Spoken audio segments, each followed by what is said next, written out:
Welcome to our coverage of, I believe it's week 7 now of the combined 5 and 6 years of Mario Maker, or just week 3 of 6YMM. 8 new levels today, 8 or more new cakes. Well, let's see how it goes. The first one is going to be Bootstrapped by Waryutsu, who has not really been seen in a while, but is of course a maker who has been very notable ever since Maker 1. And this level, of course, has a certain kinship with our own in that it does involve boots. Just don't hit the on-off without it. Let's keep that instruction in mind, and let's just play.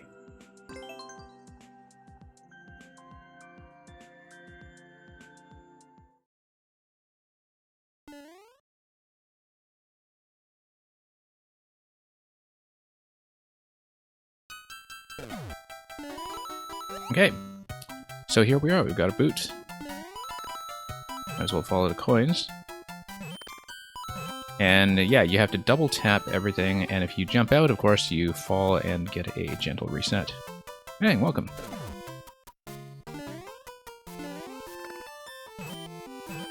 Also, it seems like for once we started the day as Toadette, because I didn't reset to Mario after the last stream like we usually do, but that's okay. Toadette is having the time of her life.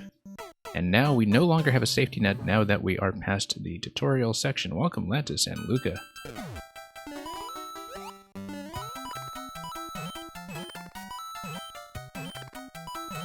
And, okay, over we go.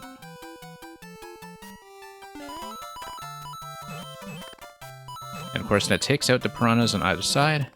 Oh, this Spiny is a cute little touch here. If you know Waryutsu's levels, there is another sky level that he did earlier in Maker 2 that was really quite notable, which I believe might have also been in SMB3, but anyway, it was one of the sky themes, and it was with that same interaction, just getting on top of the Spiny that's upside down on the one-way panel.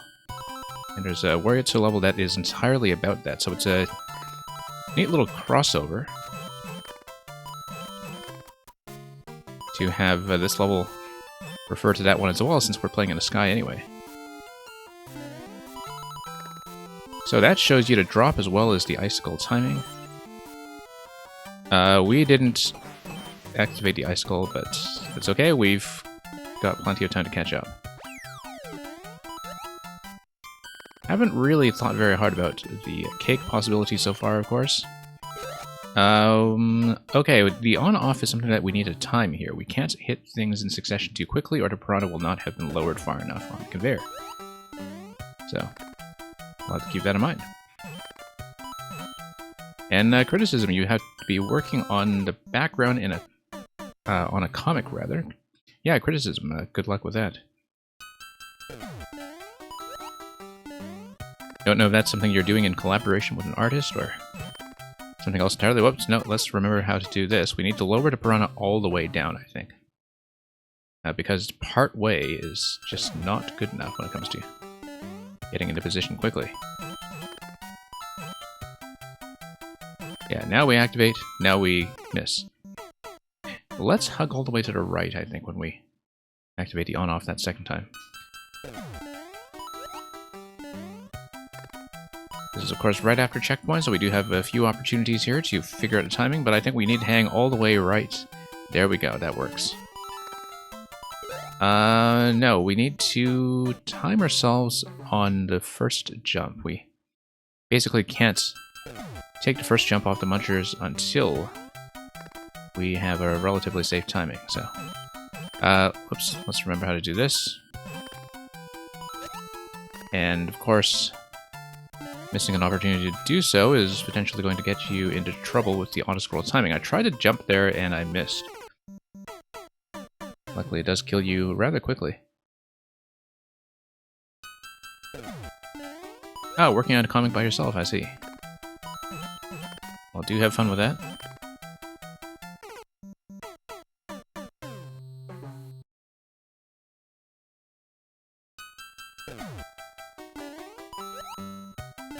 Lantis, of course, with the tentacles hugging the cat gang.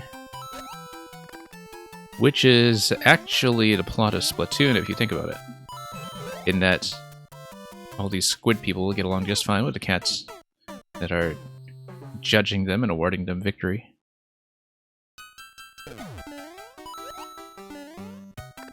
Refereeing all of the turf war matches.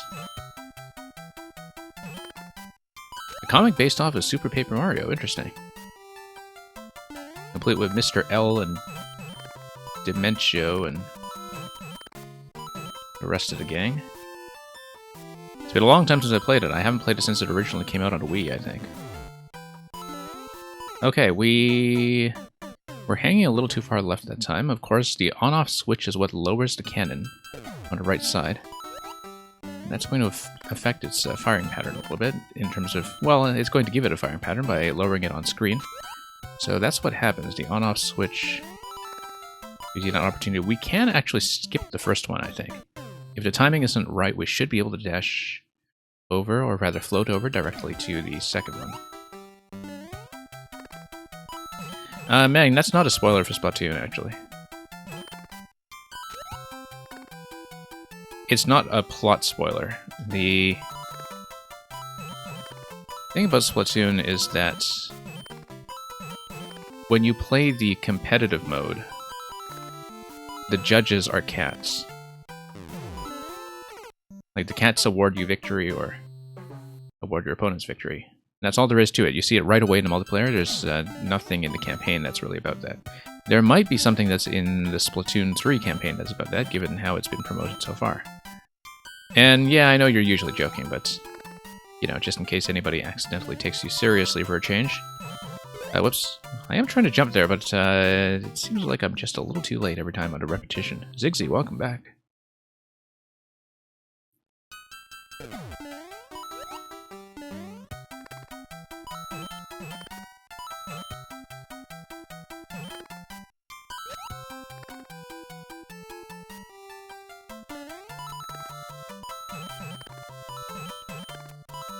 I think if men got into Splatoon, the comment art game would just be off the charts. A lot of the Splatoon character designs... Oh, we need to stay in the boot, yeah. And probably just float directly over... Yeah, no. We don't want to release the on-off switch then until we have a cannonball in position that's a little bit lower. I think that's the idea. We're rushing it. No, because I was thinking the Inklings, the Squid Kid characters in Splatoon, are actually a particularly good fit for the Mang avatar style. Criticism: for the character designs, you only have your super rough initial sketches, I see, so you're just kind of doing writing and layout. And yeah, feel free to share whatever you're comfortable sharing. We're all very judgmental people. Nope, still too late on jump. I'm going down a little too far before I get up there. It's actually surprisingly difficult to just do the repetition after you've been holding the boot for so long, but that's okay. We'll get to sort it out soon enough. Yeah, you love the Splatoon character designs, but you're not interested in multiplayer. Yeah, that's fine. It's almost too bad that the Octo expansion campaign is tucked behind an expansion, because it's like I was saying, it's one of the best 3D platforming campaigns of any sort that Nintendo has done. Whoops. Okay, that's the right idea. We lower the left side, we get the left side cannonball to fire first, and everything is pretty properly timed from there. So...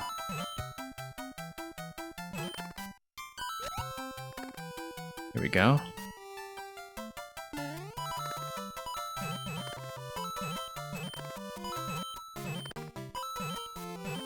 Yeah.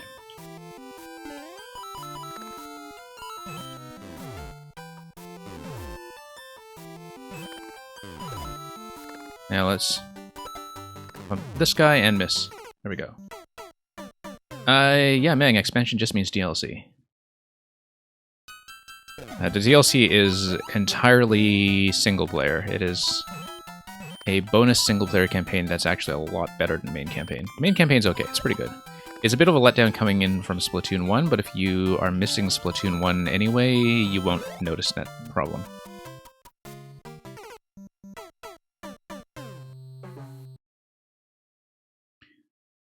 Criticism, the main channel is fine. And it's true, I don't really have an art sharing channel because, honestly, the Discord isn't that busy. It's not like it's going to move too fast for any of that, so... If eventually we have enough traffic there to necessitate an art sharing channel, we'll possibly put one there, but right now I just like to keep things relatively tidy.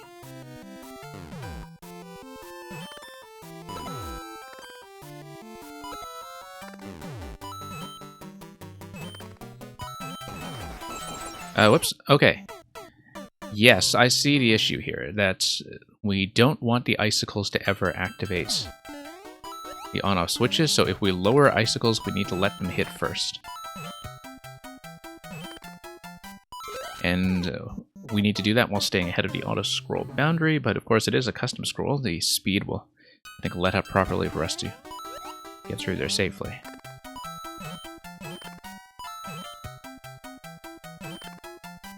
And yeah, Luca, that's what I was thinking. The Mang avatar character actually looks a lot like the squid characters sometimes, like when they're in the human form. Different hair, of course.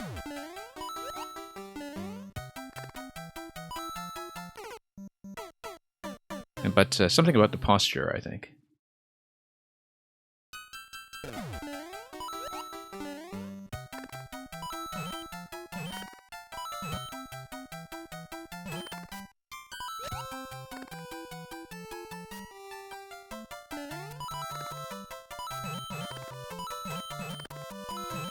Yeah, so the idea is that when we hit the on-off switches, we immediately let go of the button, so we can get a nice, crisp repetition.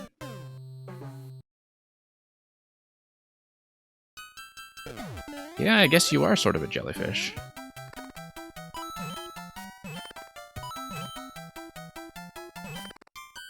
You know, a couple of major aquariums a few years ago had a traveling special exhibition that was all about exotic species of jellyfish.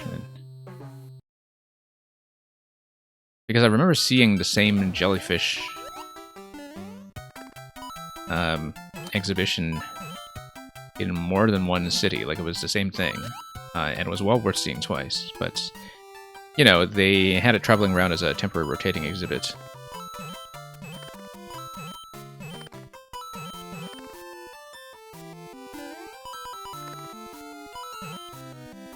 And, okay, let's go.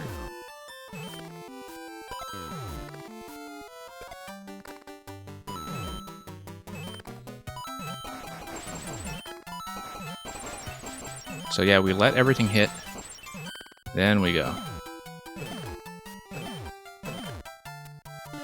Now that seems fairly understandable. 6YM text, one up over here. I don't know if I can actually get up here with the boots. It's hard to tell whether I can go over because of the scroll lock, but... Or rather, the custom scroll in that section. But yeah, there's quite a lot more to go, so I assume cake is maybe not relevant to us just yet. The fact that we switched to the stiletto might be important. Some of this is, of course, directly reminiscent of Nebuz's repeller level from earlier in the combined 5 and 6 YMM. Mostly because you're floating around everywhere and hitting on-off switches and latching onto things. It's kind of a close cousin at that level, just with a different mechanic, of course. Boot having... Oh, you see that coin in the middle of those two switches? That's what it is. Between those two switches, you jump out of the boot. Actually pretty visible. Maybe not visible that much on the first try, but... Yeah, you hit the first switch, then you go in between and jump up. And... Glad I spotted that coin. You know, you might not even need to do that. You might just be able to go directly. But if you hit the first on-off switch, you gain a little bit of additional height. And welcome, 1K man. Yeah, there's a door. We just need much better positioning. Maybe skipping over to switch is the right idea. No, that's not going to get you anywhere close. I think you actually do need to go left switch, right switch, and then go back. Because then your initial height is as high as it can be. So, yeah, left switch, right switch, backwards. And you get to the door immediately, so there should be plenty of time to beat the camera when it comes to the scroll in this section.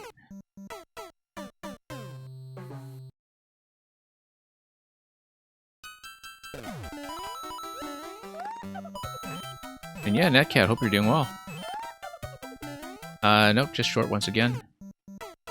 You do need to, if you look at the semi-solid layout, jump up directly to the door and get on top of that location. Nope. Yeah, part of the issue here is that I am accidentally nudging the ceiling. And next gem, yeah, you're always welcome to hang out while you make levels. Now that you're feeling very productive again. Okay, big boot time. This looks familiar. That was not as familiar. You can probably go directly down to that fourth column, though. I think you can probably do a bit of a skip. Kind of nice, of course, that it isn't just a free cake or anything right away. You do need to earn things a bit with a bit of a bonus path. Whoops. You have to hit dead center, though, where you get nudged right out.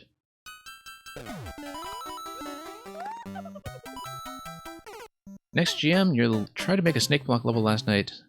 And yes, you are quite limited in terms of budget.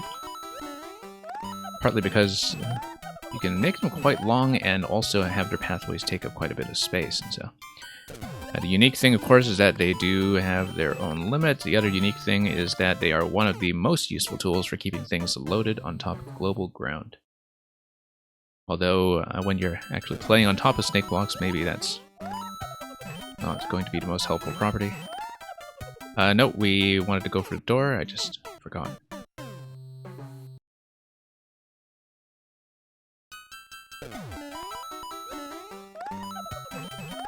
Yeah, Netcat, I saw that you were playing this week's set earlier, if I'm not mistaken. I hope you enjoyed it.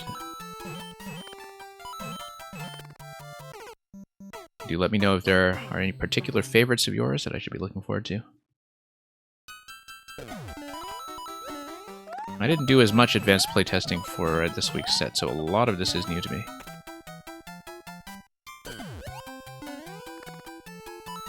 No, we shouldn't do that. We might actually be able to go to the third one right away if we're careful, but I don't really trust my aim for that, I think. We should just follow the prescribed pattern. Go column to column, try to hit dead center as well as we can, and remember, of course, to go back for the door. You really enjoyed it, and you got all the cakes. Excellent.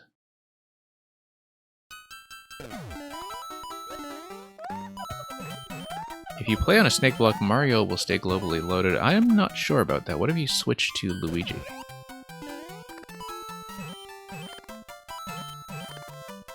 Yeah, we need to let up on that bounce, and I just haven't found the right height for repressing just yet. It is a bit of a height estimate that you need to do there, so we'll go back and try to get that done.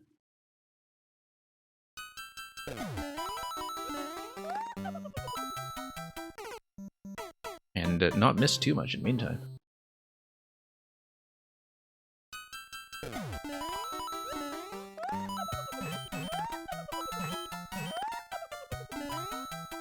Yeah, the next GM, the trick to designing something like that is that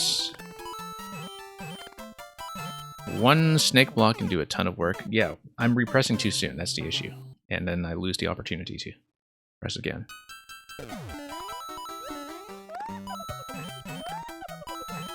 So, a couple bad habits here because my inclination, of course, is to tap that right away.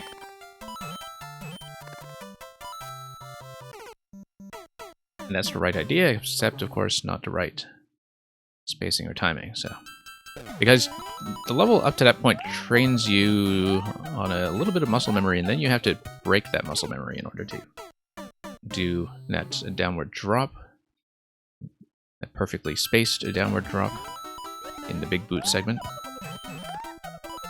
which up to that point is not a skill that you're really tested on, so that's what makes this pretty interesting as a hard mode concept. It's just a small adjustment. You just need to break the habit of trying to float right away. You really enjoyed the theming and creativity. I'm guessing that's in Shushuro's level. We played a Shushuro Zelda dungeon over the weekend. Because he's made a couple of Zelda dungeons before. And so I'm kind of looking forward to that level in terms of scale, and don't know much about it. I know that one's the Spinac the Hedgehog one, and we know that partly because of that wonderful trailer that I'm sure most of you here have seen by now. Wow, okay, no, you need to go a lot faster and you need to hit that mecha. I probably do need to skip a column at some point, because the problem is that I'm losing way too much time relative to the scroll at this point. Partly because I'm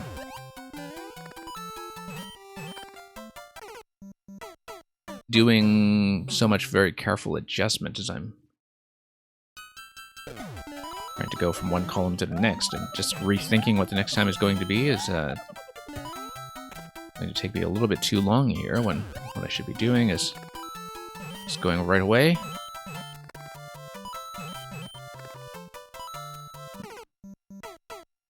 It is a tricky route. And yeah, criticism, thank you for that. I'll be sure to take a look after I get off stream. No, let's remember to get the door.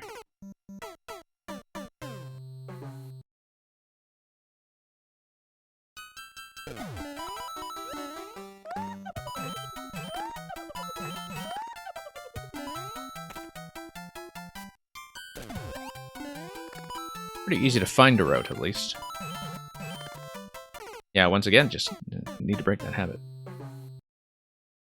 And so eventually, I will want to bounce on top of the mecha with time to spare to get on top of the on-off switch that lies over it.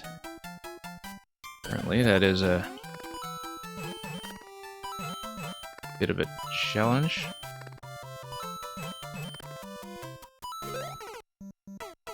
I can tell that I'm late. I need to be a little bit early compared to that attempt in order to get on mecha, otherwise it is going to be turning around on the right side of its pattern and slightly out of range. So it should be timed around the mecha being dead center, going towards the right when you are doing an ideal attempt. Whoops. Pushed out. That's the reason you need to hit dead center. Just keep in mind they're rough sketches? Yeah, no worries. I'm sure I see levels that are in a rougher state all the time, so we know how rough drafts go.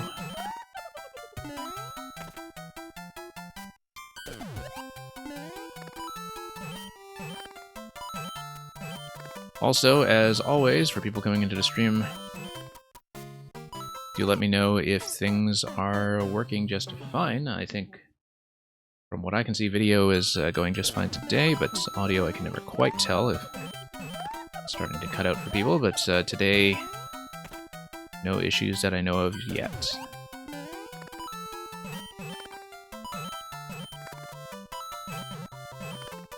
Yeah, too late. There is a bit of dead time when you do hit the on-off switch where you can't repeat too quickly to get unstuck from the platform. There's a particular point when you get stuck when you're not able to repress just yet. Still too slow. Still much too slow. I should really seriously consider trying to skip a column at this point. It would be dangerous, but I do wonder if the range would work.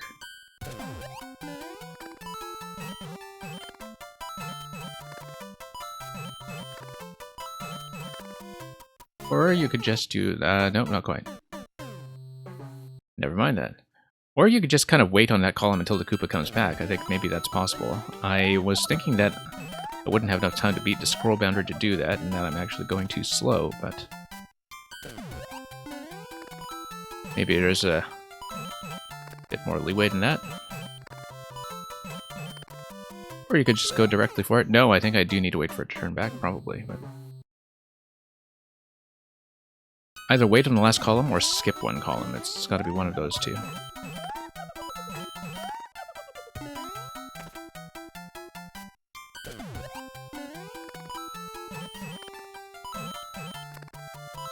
And since we forgot to skip one column, we will die.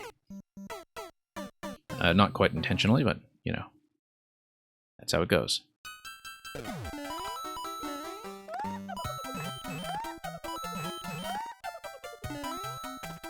Okay.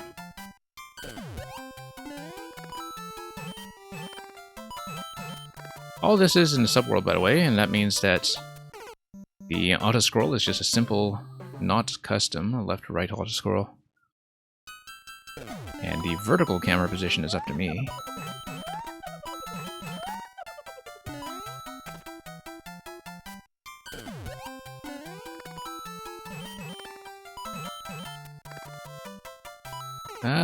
Can't quite reach, unfortunately. I feel like it is theoretically reachable. But the spacing does deliberately make that tricky.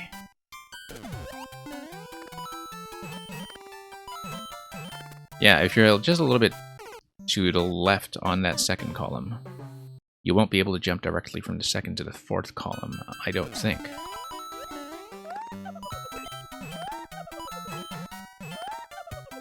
Could always be wrong, of course.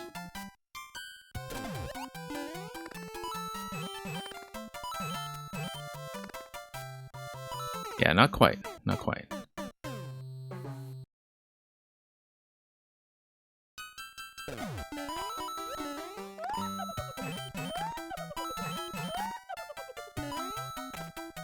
We may just have to do everything faster.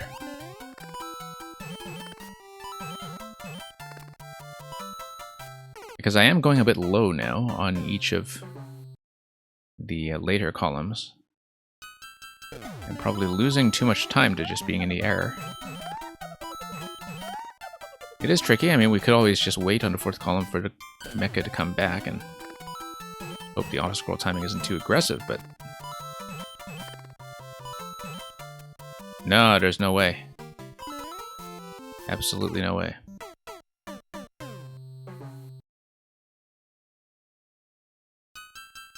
Yeah, definitely a pretty tricky route over here. Definitely looks like cake path, though. Purpose of the Piranha Plans, of course, is to constrain you from going right away over to the second column from the starting platform. I think it's pretty clear that that's the purpose.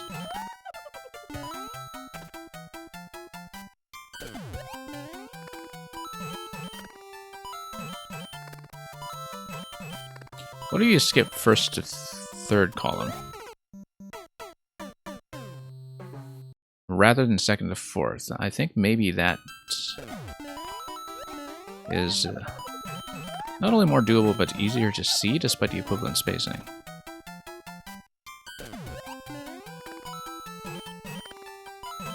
Except, of course, if I press everything too quickly, it's easy to forget. But yeah, you're clearly supposed to go up, hit the on-off switch while you remain in the boot, and then get on top of the next Koopa once you have that cling.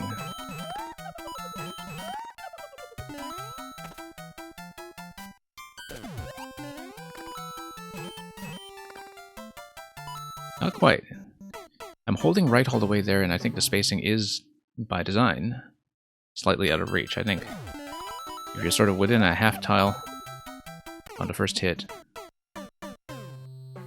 half tile to the right, and then half tile on the left on that second hit on the third column. Maybe that's doable, but I think it's clearly spaced to discourage that.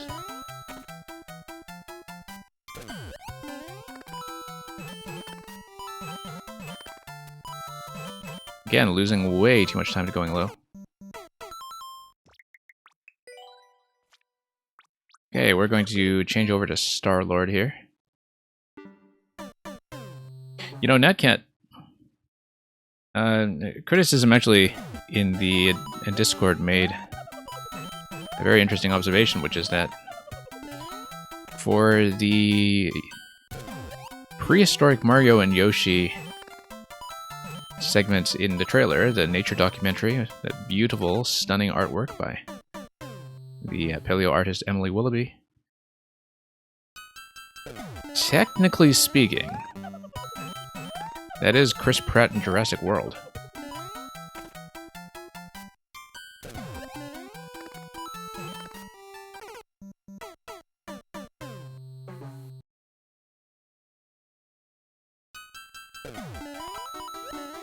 Chris Pratt, not to be confused with Netcat. Never thought of that.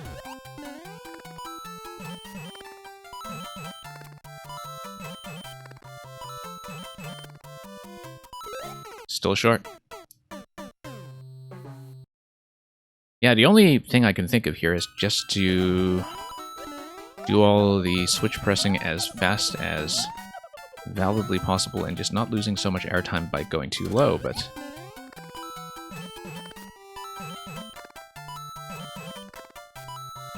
hard to clean that up, but no, we got it.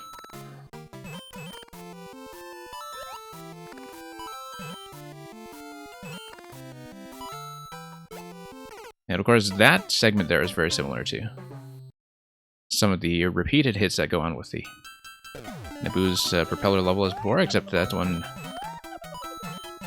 with the saw blades in that pattern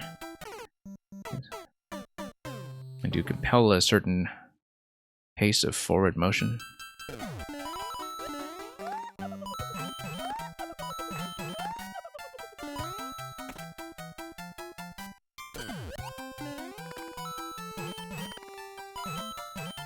You wish you were subscribed to... Oh, you mean the actual channels in the Mushroom Kingdom, yes.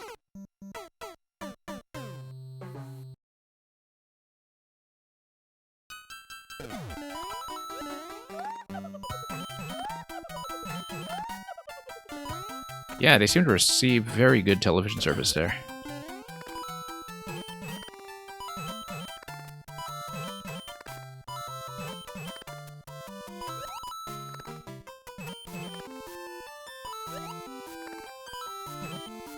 Nope. Yeah, figuring out how much to lower myself in that segment is going to be a bit of a challenge. Because I need to figure out how much of a drop the default drop gives you. You need a little bit more than the default drop. Not too much. You can't just do a simple double tap there, I think.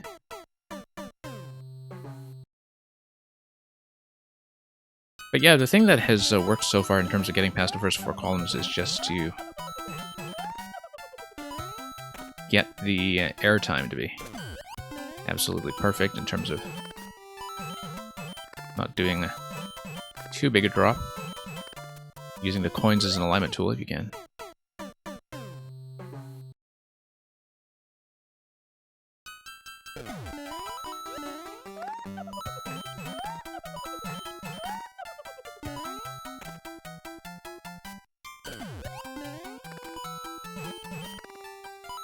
Nope.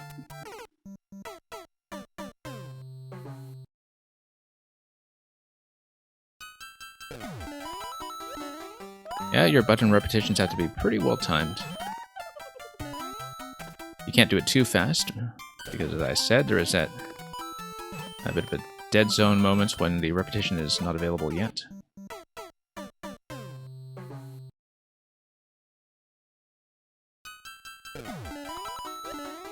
But I basically need to find out when pressing the switch again is valid, and do it as fast as possible every time without, of course, the double tap that raises you a little bit too high. So it is very much a muscle memory trick in a way, in terms of forcing you to not rely too much on the pattern that you've been using throughout the whole level. Too far left? No, we got it. Beautifully timed Koopa. And once again, drop too low.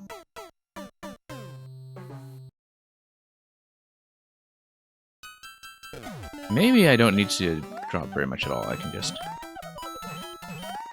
As you can see, when you just do a standard instant repress, maintain height as best as you can, you do go down a full block. You make enough space for one full block, and so if your timing is good, you should be able to just get around those grinder blades in that segment later on with a standard double tap instead of having to let up for a bit like you do on the descending columns over here. Interesting how much more of a challenge that is, despite being a tiny variation on the mechanic that you do everywhere else.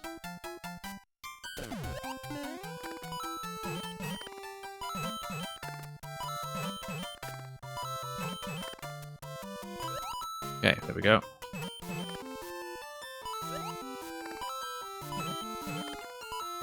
Nope. Need to press a little faster, but as you can see, the spacing and timing is just right to get through the first one. I just need to go again pretty much instantly, given the timing and the spacing between the two blades as they come slicing in on the track.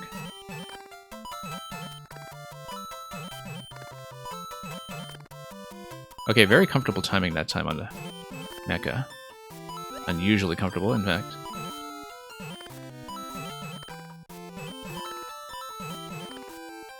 There we go. Electro Dude, welcome. Hope watching all of the playthroughs this week has been going well. Well, we have a single muncher with 6 clouds wide. Is that actually the only cake? I mean, we haven't seen a standard path. We could play this again quickly to see the standard path.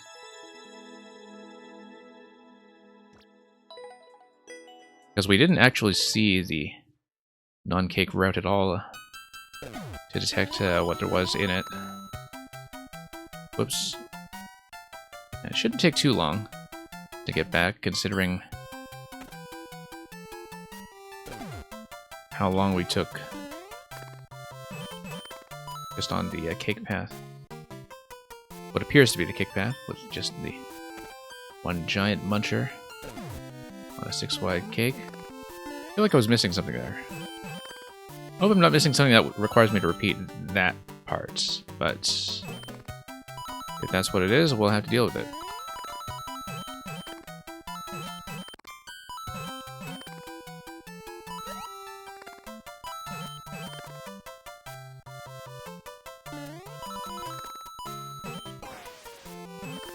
And anybody who knows the level inside and out, this is one thing that you are allowed to spoil, whether I have already seen the only cake or not.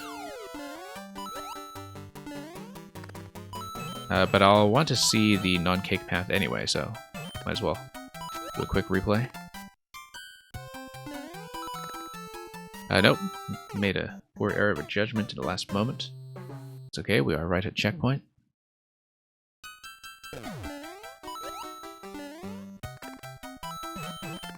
Actually, given that we were past checkpoint 2, I think the other path probably didn't have too much left to it, and you're saying that it's worth seeing? Yeah, I thought so too. I mean, we definitely skipped some content, so I'd rather show off as much of these levels as possible.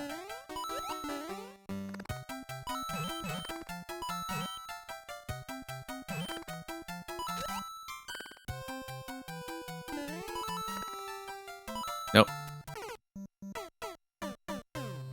There's a lot about this level that makes skipping columns look just about reachable. And they probably are reachable, but they're just a tiny bit out of reach when you're not doing it perfectly.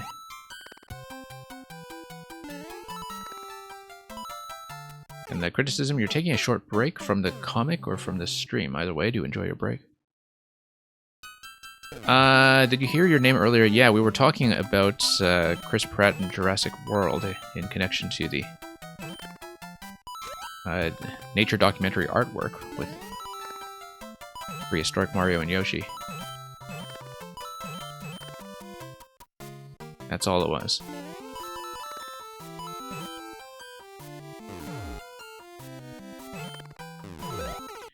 Although, however, if your user handle is meant to be pronounced criticism, you're going to think your name is being called on many occasions when it is not, and we're just kind of talking about criticism generally.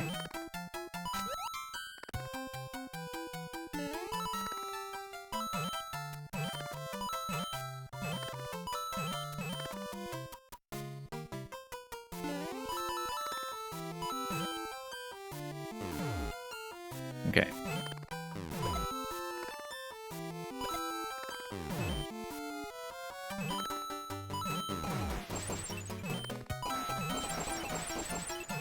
Nice to get that many columns at once.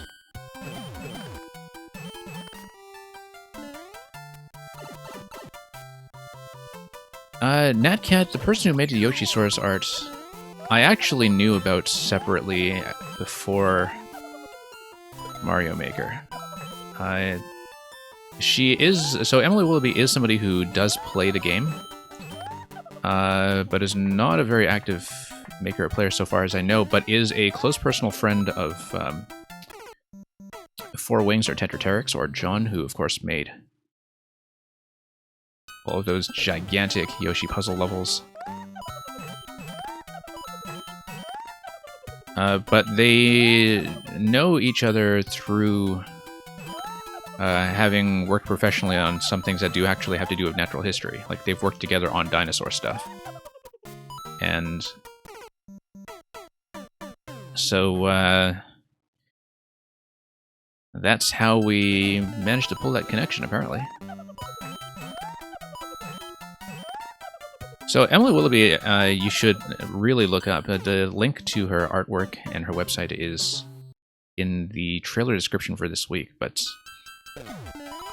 she's actually a very important figure among the younger generation of paleo artists, people who do scientific illustration of things that are extinct and from prehistory.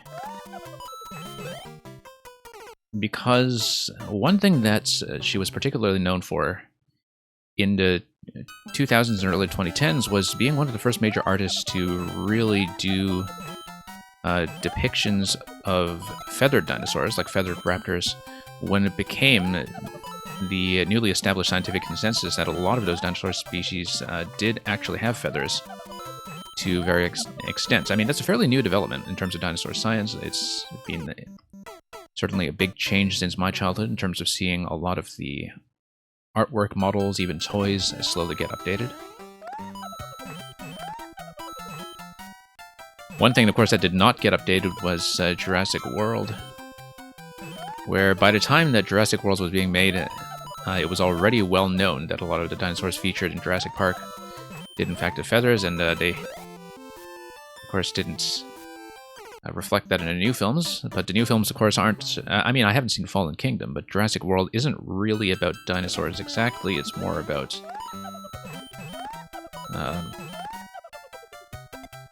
you know, like, Jurassic Park is about dinosaurs. Jurassic World isn't about dinosaurs. Jurassic World is about Jurassic Park. That's the best way I can put it. Okay, that's how to do it. I was thinking it was something like that. So, boss room, apparently. So yeah, it was kind of incredible that we managed to have artwork of feathered Birdo, for instance. Birdo, who was inspired by the Oviraptor, I believe. By one of the people who's really important in terms of illustrating dinosaurs, and has, I think, actually published a book that's about the art of illustrating dinosaurs. In fact, Natcat, if you look at... and there's a link to this in my Discord. if you look at Emily Willoughby's Twitter feed, she did in fact post about the artwork to people who were in the scientific illustration community to talk about the piece of work. It made a big splash there as well, not just among Mario Maker people, but also among people who follow paleo art. And it's a really interesting series of posts where she does talk about specifically which species she was drawing on for Yoshi and Birdo. Like which ones were the direct inspirations. Okay, so the idea here is we don't want to get trapped in a stun lock, but we do want to drop Junior if Junior is able to... Oh, maybe not, actually. No, Junior with wings, whenever he drops out, he is only going to spawn back in. So we actually want Junior to be hit by the shell as much as possible. So it is basically kind of a survival and hammer dodging fight. I don't see a very good, reliable, quick method to get Junior. And yeah, Mang, I'm glad you confirmed that this was something that was worth doing, because it would have been a real shame to only do the cake path and miss the entire boss. Of course, I did see earlier that this was a boss door, but didn't know what to expect, of course.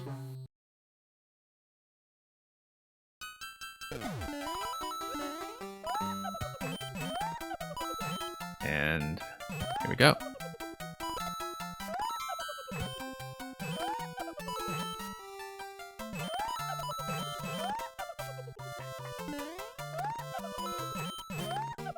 No, we have to do a double tap. We need to remember that.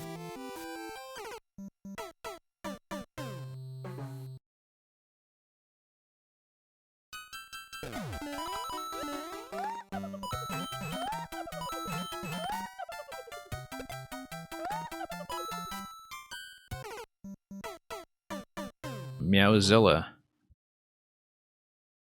Actually, yeah, cats were in fact originally dinosaurs with feathers. That does put Meowser in a fairly interesting place. This is a death because I took a moment to take a sip of my beverage, and of course this is auto-scroll, so I had no time to get my hands back on my controller. Occasionally, deaths like that will happen if you have an auto-scroll start. Whoa, okay, let's wait a bit for visibility here.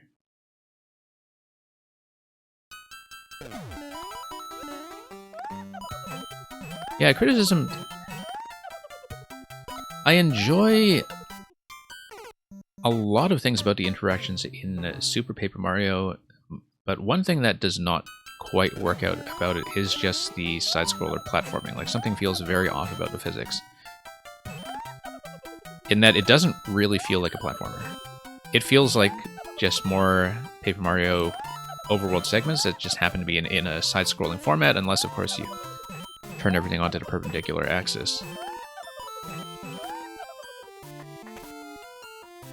And I remember that when Super Paper Mario first came out, that was something that was a bit of a disappointment, because it was kind of being marketed at the time as being this crossover between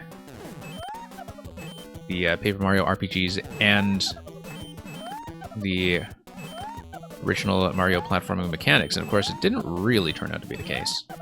Okay, so you actually do need to get hit by the stun lock. Because if you don't get hit by the stun lock, Bowser doesn't land. If Bowser doesn't, or Bowser Jr. doesn't land. If Jr. doesn't land, he doesn't get hit by the shell. So you must be vulnerable to the stun lock.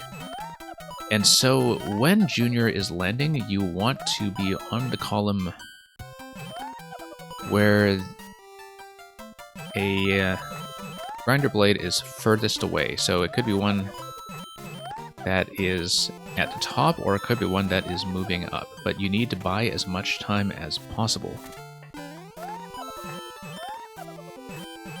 Whoops, no, let's not do that.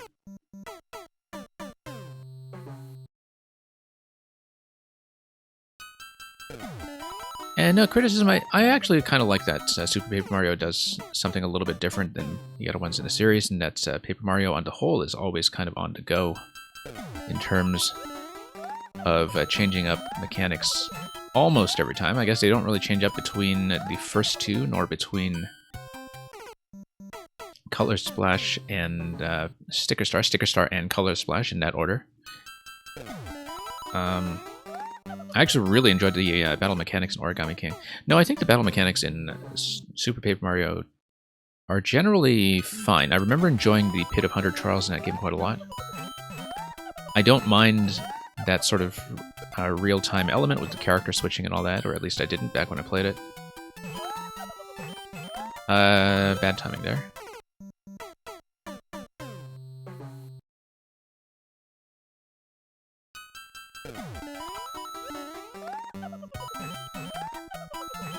Wikipedia is one of those things where the less you know about how it actually works and how it is organized on an administrative level, the better a source it seems. Once you realize that Wikipedia is substantially driven by infighting among people who are all kind of equally obsessive, and that because of that they have built up this whole kind of regulatory infrastructure for verifying sources that actually creates a lot of problems. Like, the more you know about that kind of thing, the less reliable Wikipedia seems. Like, when you hear about, you know, people being unable to correct information about themselves, even if they have published the correct information in something like a journalistic source. Like, when you hear about the amount of manipulation that goes on as well from state actors, like, there's a lot of Wikipedia manipulation that does go on from certain authoritarian governments, shall we say.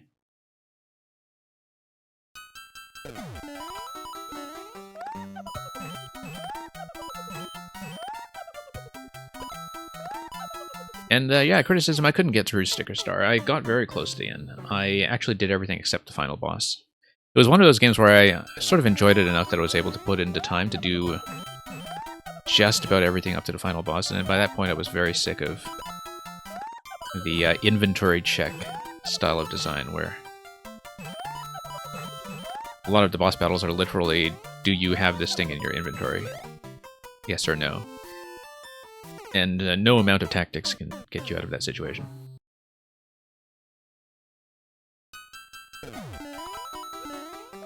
And yeah, I mean, criticism, I think, you know, there are a lot of things that Wikipedia is fantastic for. I know that, you know, people are generally pretty aware, if they do anything at an academic level of seriousness, that Wikipedia is not a source. It's more like a pointer to other sources, and sometimes a very selective and outdated one. I think people know that. Also a massive source of plagiarism. I've heard some pretty hilarious stories of the things that people try to plagiarize on Wikipedia for homework, where they look up the wrong thing entirely, just something by a very similar name. You trust everything you read on the internet, yeah. Yeah, why did they call it the dark web when they could have just called it the internet? It's so much better. And a great thing about that Mang is that it is a multilingual pun. Like, puns that cross languages are always very impressive. Sticker Star Contraband, I love that autocorrect. Very good.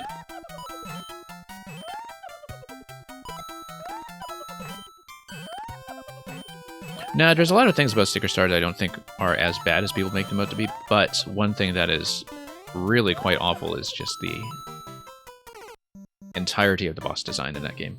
There's a lot of stuff that they actually clear up in Color Splash. Like, Color Splash, I know people just kind of dismiss as, oh, this is just Sticker Star 2. To some extent, that's true, but there's actually a lot of stuff that Color Splash does fix and make more interesting. And it does have one of the better overworld experiences in Paper Mario, in fact.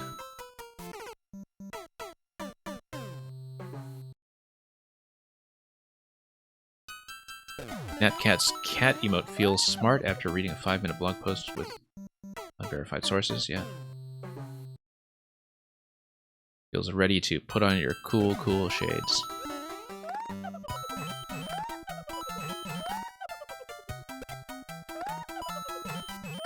Nope.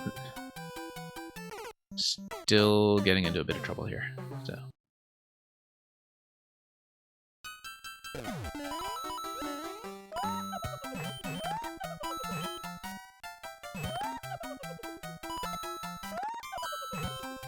But yeah, to go back to what we were saying, criticism about Super Paper Mario. I think the real-time combat and everything is okay. It's just that the platforming doesn't feel anything like Mario platforming. It isn't really platforming, it's just, as I said, Paper Mario Overworld, but side-scrolling. So, I really enjoyed Origami King. We streamed all of Origami King last year. I think it's actually the longest single-player game that I have done beginning to end on a stream. I didn't show off the entirety of my 100% clear on stream, like I did get 100% in the game, but some of the mop-up I did off-stream. But I'd say probably about 90% of my Origami King playthrough we managed to do on the channel. And I really enjoyed the battle system, that's the thing. I feel like the people's mileage with Origami King depends substantially on whether the battle system was to their liking. And I thought it was excellent. I thought that maybe the content didn't test it as hard as it could have. And it does take a while to get going because you just start with really simple stuff, but the systems fundamentally are very, very sound.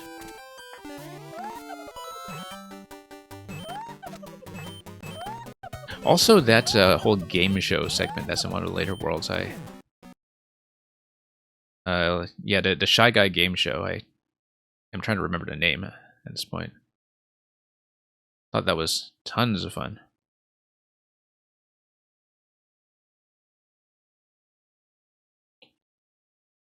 Well, we got the key, we can't really do anything with it.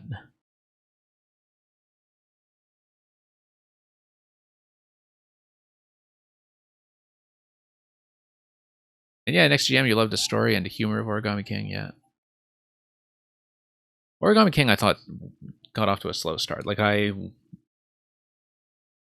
was sort of thinking after the first chapter that this might be a bit of a long commitment when it comes to streaming, and then it really picks up. Like, it's a game that I think improves substantially as you go along. Game sound has stopped. Luca, thank you for pointing out. Let's get that fixed up very quickly. It'll give my hand a moment to take a break too from all this repeated pressing. And we'll be back with the audio in just one moment.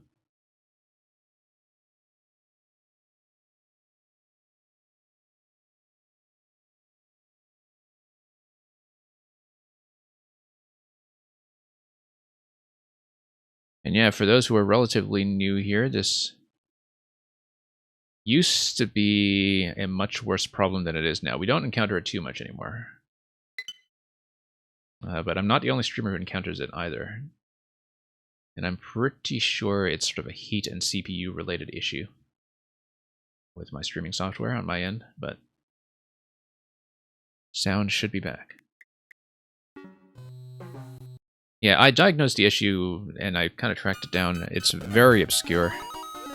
But if I'm correct about why the audio does what it does, there's no real way I can fix it other than just getting better computer hardware for streaming. And,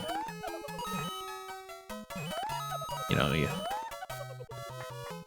have to plan your upgrades accordingly. Whoops, no, we do have to go for the first column.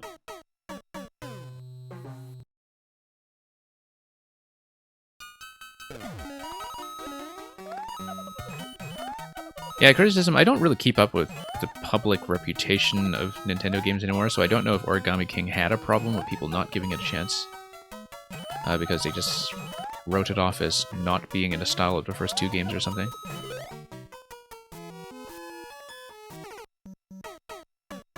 But I have long found that trying to follow public sentiment of video game communities in terms of a consensus over whether games are good or bad or whatever is very pointless.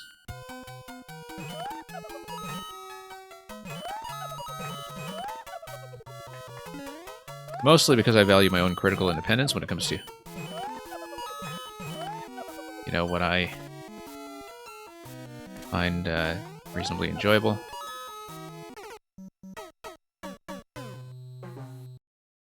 You actually prefer Paper Mario 1 over Thousand Year Door? That's interesting. I mean, you kind of see the case, but I find that Thousand Year Door just is a much more flexible game. I think doing low HP runs in Thousand Year Door, like where you never upgrade your HP, is some of the most fun I've had. And you can't really do that in 64 because 64 has such a low cap on things like badge points. Because if you play that way in Thousand Year Door, which I highly, highly recommend, I think it's one of the best self-imposed hard modes that you can do in a Nintendo game. You really engage with all the mechanics, and the game is mostly about badge strategy. And thank you so much for the follow. But like I said, things are capped so tightly in Paper Mario 64 that I remember that I couldn't do it in that game. And yeah, there's just tons of tactical variety in those. I mean, oddly enough, Paper Mario's biggest influence today is almost certainly on Hollow Knight, I think. Like, in terms of a big and well-known game that took some of Paper Mario's customization systems and collection systems and thought, you know, this is a really good idea that not a lot of people have done successfully since. Hollow Knight was really onto something by transplanting that into its own charm system.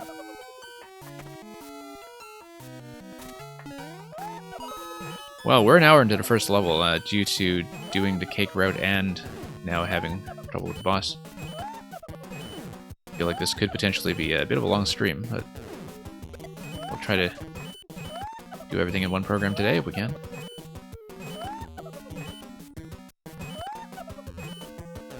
No, we need to stop dropping him out. Yeah, the thing is, I'm trying to time it in such a way that the stun lock doesn't kill me, and unfortunately you have to get stun locked. It's a bit of a risk and reward thing. You have to leave yourself open to a stun lock in order to hit him at all, so.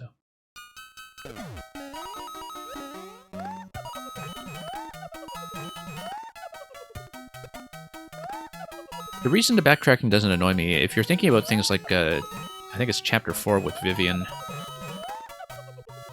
the backtracking run in that chapter is probably some of the hardest content, battle-wise, in the entirety of the game. Like, it's...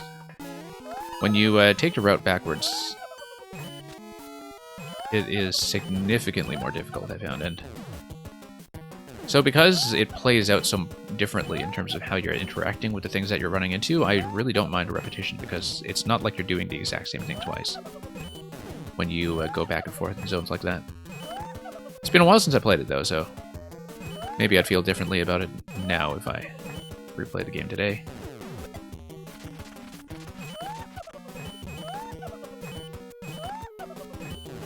Okay, that's the way we do it. We get to a saw that is on its way up.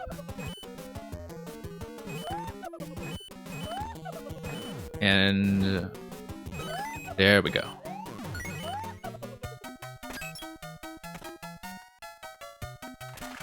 Nat Cat, which one was my favorite chapter in Thousand Year Door? It's really hard to pick, but I have a deep sentimental attachment to the murder mystery on the train. But that's because I generally love murder mysteries on trains. It's a bit of a special fascination of mine.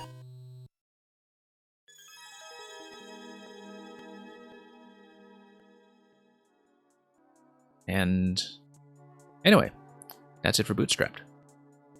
Let's take a look at the comments. Really glad we took the time to do both routes, even though it added a pretty significant amount of time.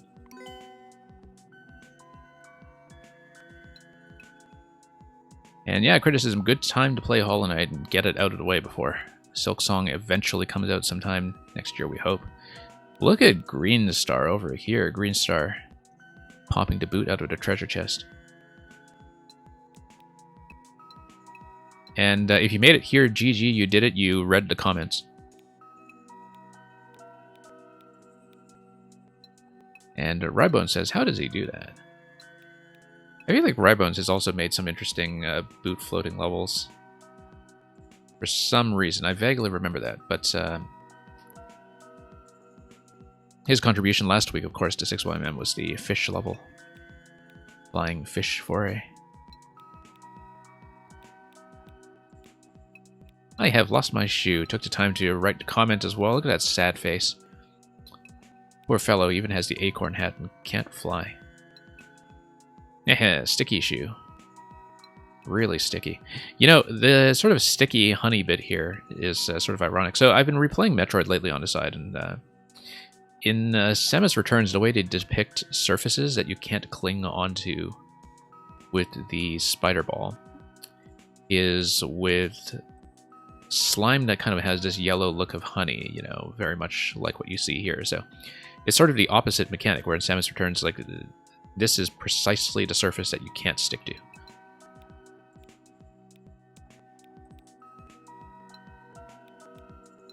And, yeah, mini cake.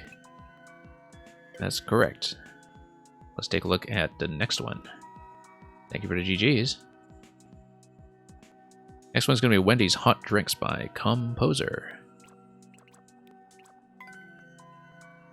Remember when Wendy's made levels? Remember memes? We remember. Okay, so until Composer published this level, I actually had no idea about the thing that this music track, that's of course in a music level, is apparently based on, which is that it was a training video. Like a videotape that was made in the 1980s that was shown to new Wendy's employees, where, as with fast food orientation videos, now it shows you how to make the burgers and how to make the coffee, how to deliver things to the customer, etc.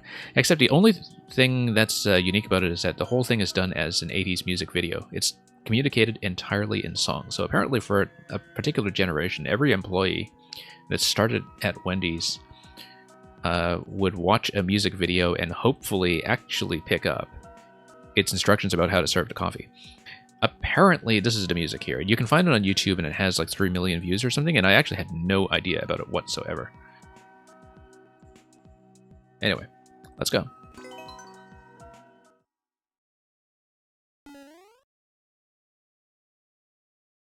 Might have just been this hot thing on the internet when I wasn't paying attention.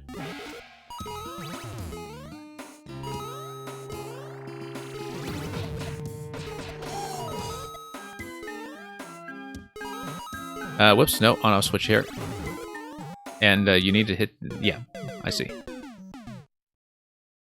Thing about Composer levels, as we know from past experience, is that there isn't that much leeway when it comes to the pacing. You do have to stay on pace with the auto-scroll. Pretty tightly, can't really make too many errors. That's been the way ever since Composer kind of was one of the major developers of this style back in Maker 1. I mean, I know people feel like they see auto-scroll music all the time in this game, but auto-scroll music platforming, rather, but in Maker 1, Composer was one of the most important people to develop that genre in the first place, and really cultivate a community of music makers. So a lot of the people who hang out on his stream who are the music makers in this game. Okay, you hit the bomb, but then how do you hit the POW that's up top? I'm not seeing that yet, unless I... Well, I'm just not seeing it. I'll have to go back and take a look at that.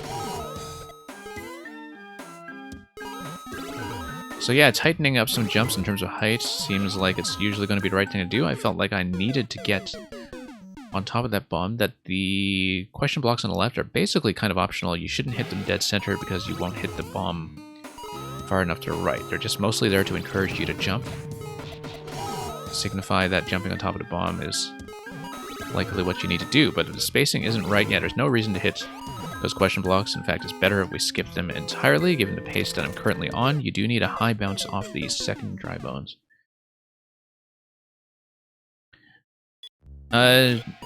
Yeah, criticism, I don't think that's a controversial opinion. I think it is, in fact, a fairly... Oh, okay, no, you were about to say your controversial opinion, which is that you think Dream Team is better than Bowser's Inside Story. I've actually not played Bowser's Inside Story. I was sort of interested in the 3DS up port of it because of that, in fact, but I just never got around to it because it released so late into the 3DS's lifespan. It was the last major Nintendo release for the 3DS, and it apparently did so poorly that it must have been one of the reasons that Alpha Dream folded after that. So the studio developing the Mario and Luigi series is no longer operational.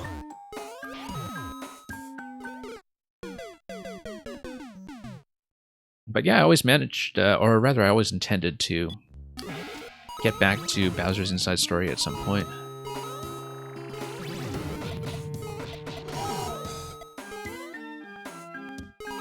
And actually, it's been a long time since I've played a Superstar Saga as well. I know that also received a 3DS release, but the original GBA game I played back on GBA and haven't actually revisited since.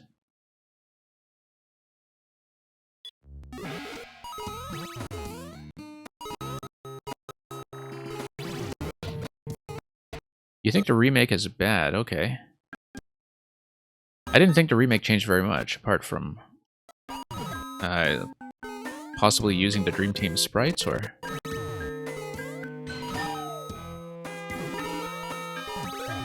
I actually found some of the behind-the-scenes story behind the Dream Team sprites to be pretty interesting, because... But the way that they took the Mario and Luigi art style and made it compatible with the 3DS's stereoscopic 3D effect. I understand that's not something they kept for either the Bowser's Inside Story or Superstar Saga 3DS ports. Which is too bad, because apparently they did quite a lot to make Dream Team work artistically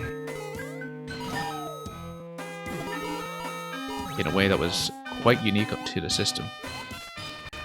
I think it's quite possible that the bonus objective will require keeping the helmet, so we'd best do that, except Wendy is going to throw some, I don't know. Do they serve onion rings at Wendy's? I feel like they must. Can't remember the last time I dined at a Wendy's.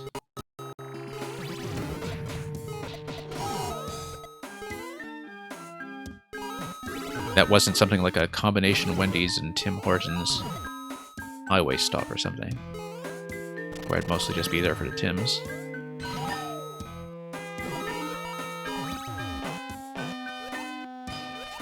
Okay. Nope. Bad idea. I should have just stayed low the whole time, actually. The deflections work just fine if you stay here. Except we need to activate the icicle. And we need to activate the icicle when the burner isn't going.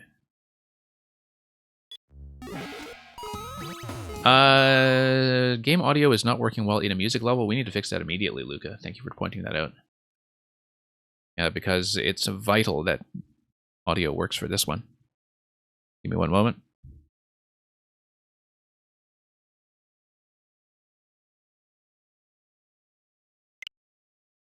And yeah, Luca, if the pitch is off or if it's glitching out a bit, that's important to fix. It would be absolutely dreadful to not have good audio on footage of a composer level, so...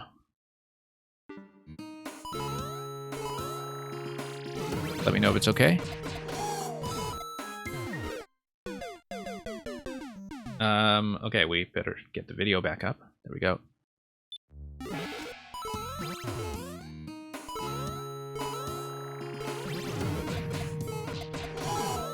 Yeah, let me know if sound is back in working order, more or less. And hopefully the issues will subside. We've had some pretty bad streams in the past, occasionally, in terms of sound just glitching out every couple of minutes, in the worst case, but hopefully this is fixed for the rest of the broadcast.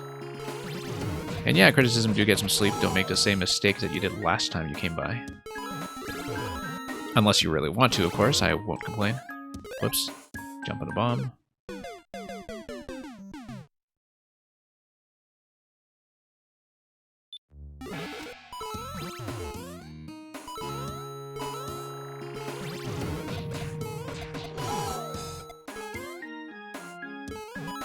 Okay, let's do this.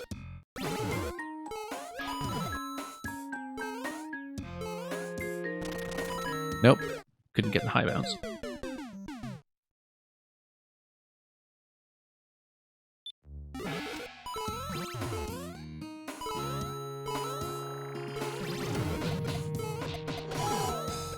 Okay.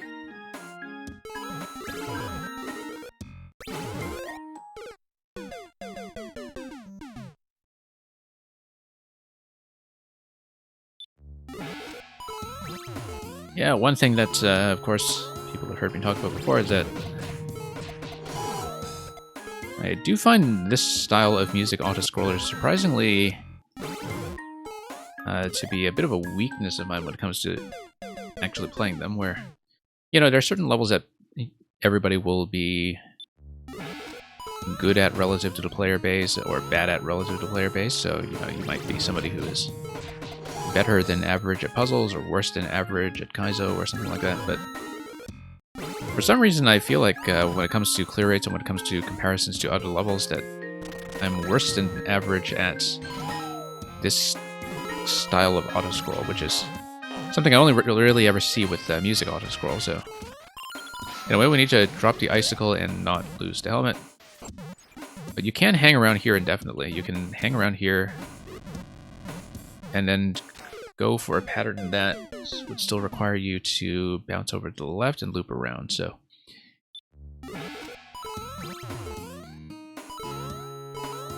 Yeah, so there is a safe spot, but a safe spot doesn't progress to fight. To progress to fight, you do need to drop the icicle repeatedly.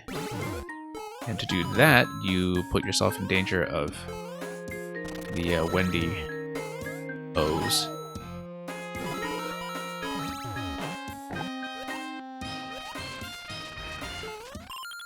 We can drop the icicle immediately when we go up, but I do need to have a bit of a cleaner landing. You can go for the icicle on the first cycle there, if you really felt like it.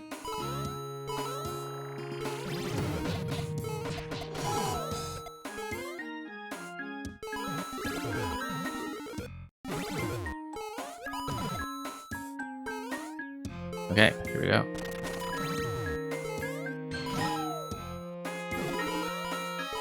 Nope, missed a spring. And yeah, now that the audio is fixed, I guess Mega Man is jamming. Okay, that looks like a Dario emote, if I'm not mistaken.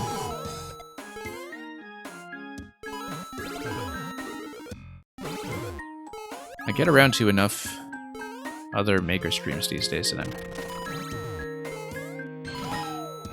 occasionally challenging myself to distinguish the emotes. Okay, no, we do need to kind of jump in a little bit. Yeah, jump into the trampoline on our way to the on-off switch. Should be fairly clear, in fact.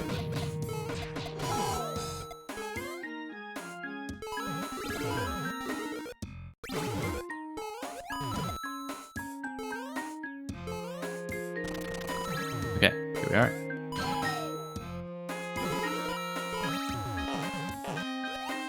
Nope, didn't get the high bounce there. Oh, you can actually run across, but I guess the spikes are there to prevent Wendy herself from dropping into the lava. Possibly. I didn't look at that very closely. What if she does get dismounted from her position at some point?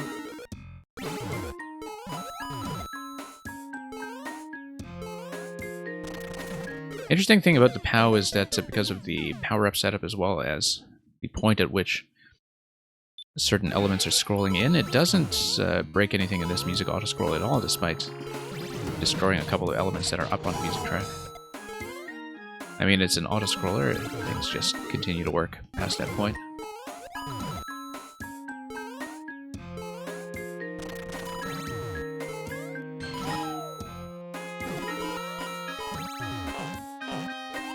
Okay.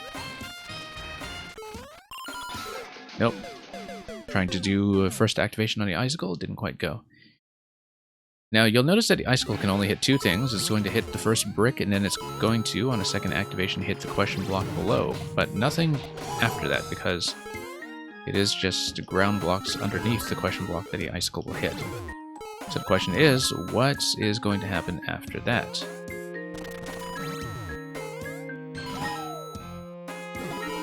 And I haven't been able to read that carefully enough yet, just given how much else is going on here. Yeah, so 10 coin kind of incentivizes that. Ah, okay. Melts everything. Oh, whoops. I wonder if we were supposed to keep the helmet here then. I feel like the helmet might be necessary for something like cake. But let's learn the second segment first so we don't go through the effort of keeping the helmet only to die here quickly. Let's figure it out. You drop down on that on-off column and then you have to jump to continue.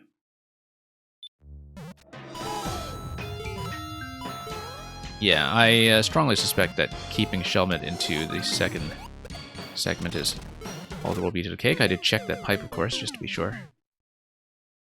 But we'll see soon enough of that.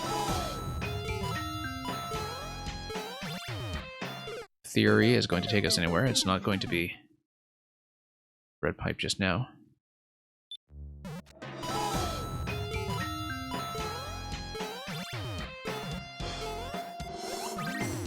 Yeah, a little too far left. There. That should be a fairly quick correction.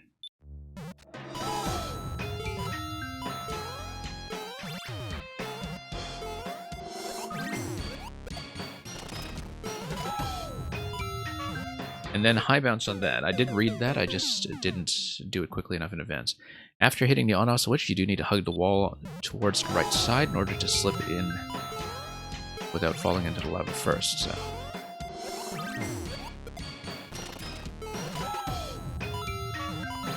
Okay. And then it's going to be a nice short jump over to that blaster, which will then take you across.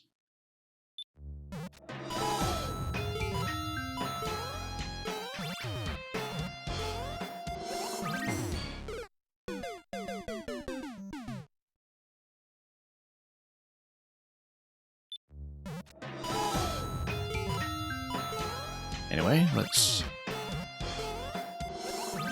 try to do this once again.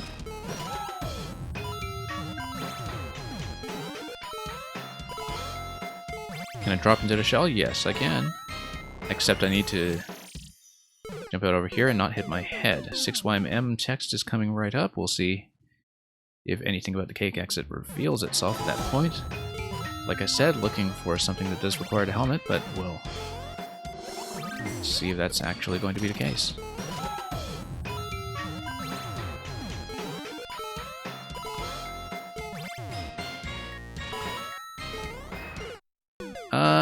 I think that you probably do need to get a second jump. You can't just do it on the first bounce. Could be wrong, but there's enough time to catch up to the auto-scroll boundary that I think the time you lose from doing a second jump out of the lava should not really matter too much. No, you have to kind of dash off that spike, maybe? I guess it depends on whether you are really going to land there in the first place. Maybe I shouldn't have landed on top of that middle column, and then time would not have been such an issue, but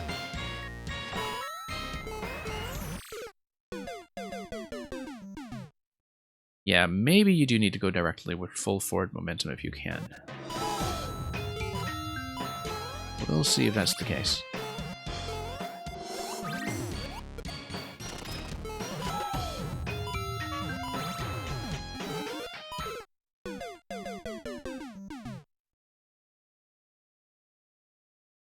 Yeah, that coin under the blaster, I think that was actually ice activated. I think that's the mechanism there.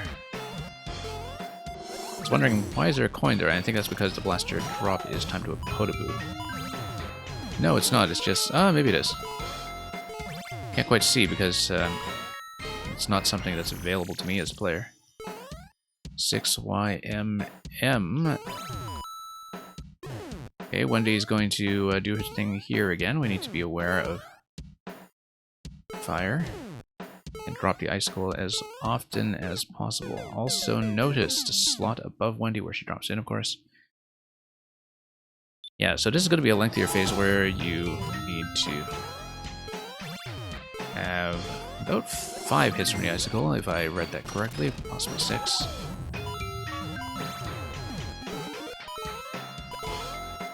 And we'll see.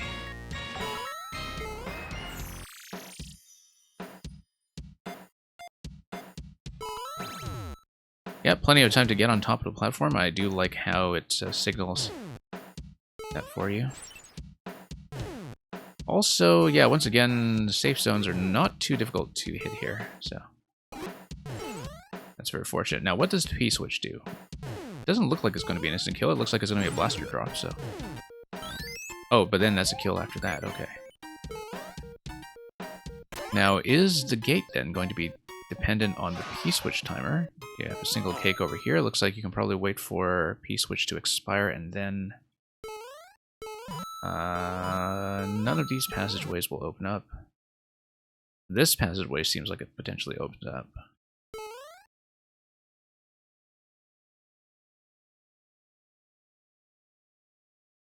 So I wonder if it is something that's dependent on a P timing, maybe... well, it can't be, because we know none of those bricks are affected by P-switch. Ah. Interesting. Yeah, you need to get here as fast as possible, I think. If you get here while the P-switch is still active,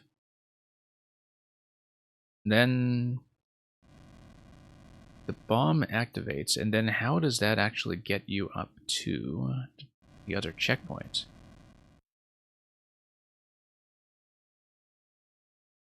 I think the idea is to come here while the P-switch is still active. But the bomb on the right looks like it, yeah, maybe if the P-switch is still active, then you have enough going on in terms of layout changes that you can make it over, but...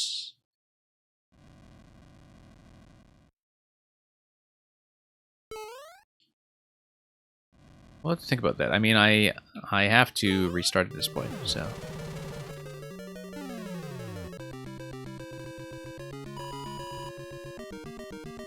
Because I'm looking at that checkpoint as well and thinking, huh, do I need to, for instance, keep the bone shell? But we'll see. Would be sweet revenge, of course, if this cake took me forever, because Composer, bless his soul, was kind of practically tearing his hair out looking for my cake when he was playing through my level 2 weeks ago. I don't think he ended up finding it either. I think he ended up banning or demodding a whole bunch of people in his chat who seemed to be spoiling or hinting at the solution. But it was a very maddening and unfortunate experience for him. And so, if I have a lot of trouble on his cake, that's just fair play. Oops. Natcat A, I don't have the Define bot on. B, I don't think Homestar Runner is, as yet, something that has made its way into the Scrabble dictionary. I should really get into the habit of running the Define bot during the Mario streams as well, but... You know, just for a little extra something that you don't normally see.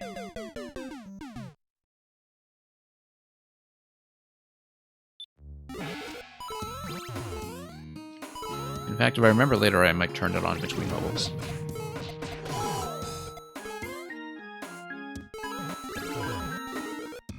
Oh, whoops. There we go.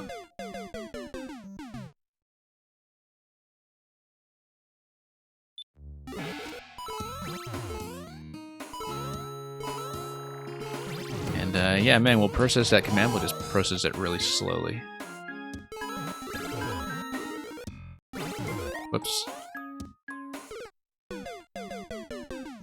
Yeah, I suspect I will want to keep the helmets, but I also don't see any kind of mechanism or exit that requires the helmet, so...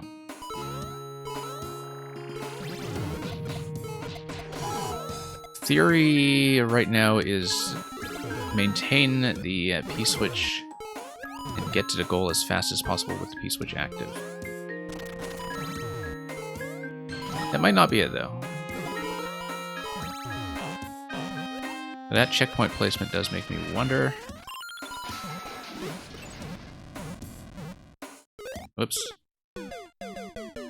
No, I actually have a pattern that works for the first fight here that I should repeat. It's, you go for the icicle first and then... On that last attempt, I went too soon for the second hit. If I go slightly later for second hit, I should be able to get it. Whoops.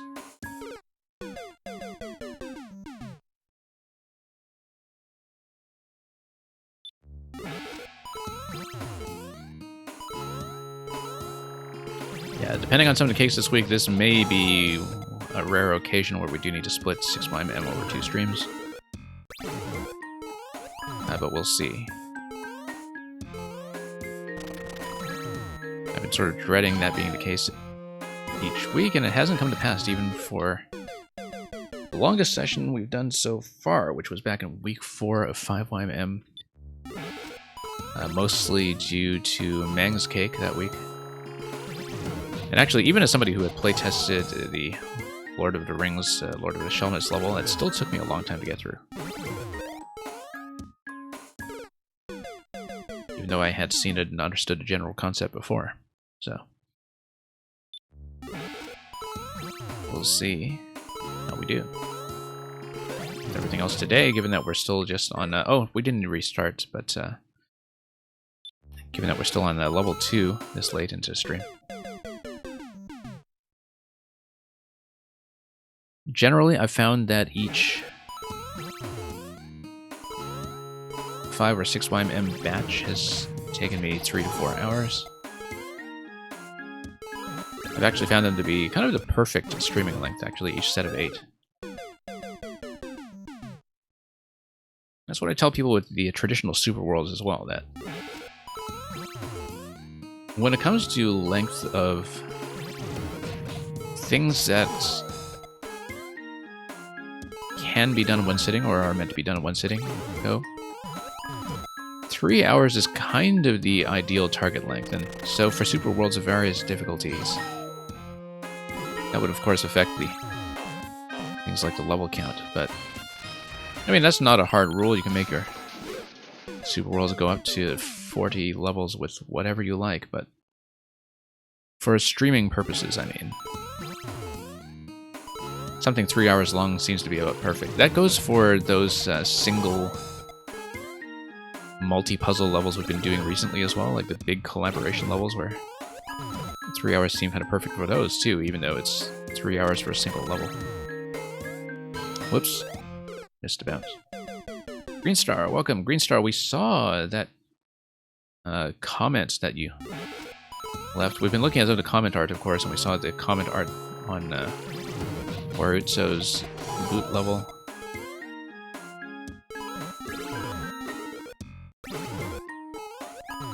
Greenstar, of course, responsible for the Kids Astronomy show and a trailer that also involves a green star. What a coincidence. Okay, oh, nope. Lost the helmet once again by standing too long. Let's not do that.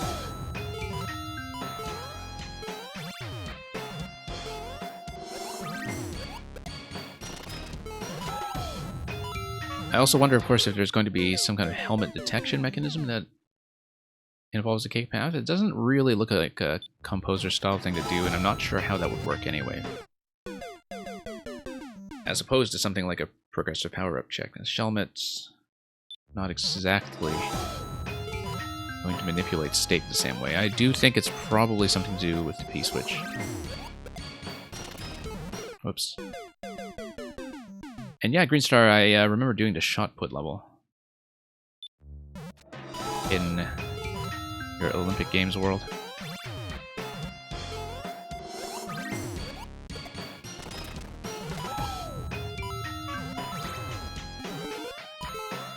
Yeah, we might need to run more of that at some point, just to see things in a proper context altogether.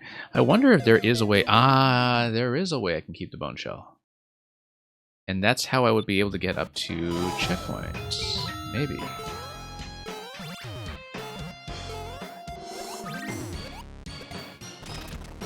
No, it's going to be keeping the bone shell. Because that's what's implied by the checkpoint. And the thing is, the red Mecha Koopa allows you to jump over that one part with the shell.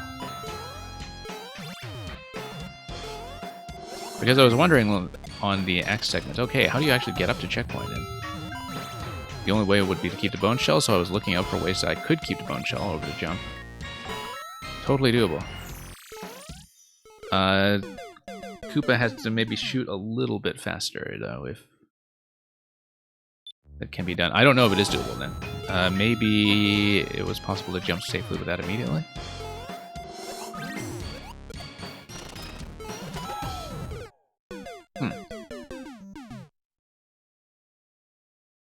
Because it really does look like it should involve keeping the bone shell, doesn't it?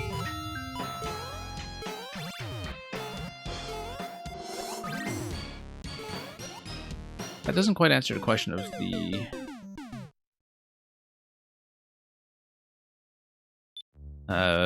bomb over to pipe entry after the fact. Or for that matter, the spike that is right at checkpoint. I think maybe that still is dependent on things like P-switch timing.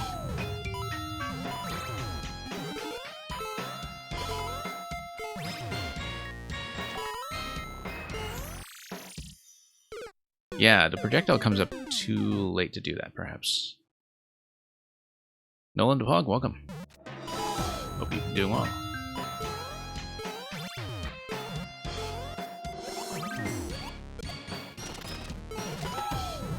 So there's the P-switch theory, there's the bone shell theory, which makes a lot of sense to me. Yep, there we go, we got it. Now we need to not lose the bone shell. And that's okay, because the thing about the bone shell is that I can go into the invincible form as much as I like if we need to dodge. And I can even go into the lava as much as I like if I need to dodge. So let's do the P-switch as quickly as possible. Get in here with the P-switch still active. No, we don't want to do that, do we?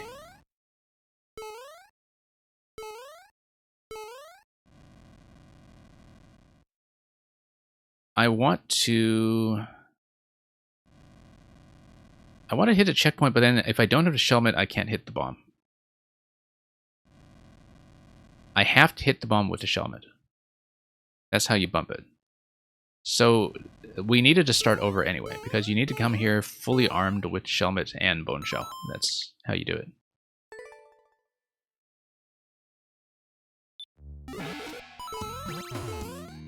Then how does that checkpoint placement make sense, though? I mean, I guess maybe it's just telling you to go for it, but...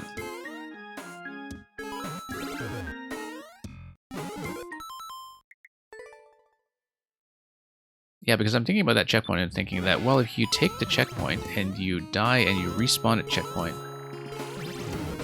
if for some reason you die in the cake room, which might be immediately afterwards, you can't actually do much. I guess maybe it's timeout protection for the checkpoint. But we'll see soon enough.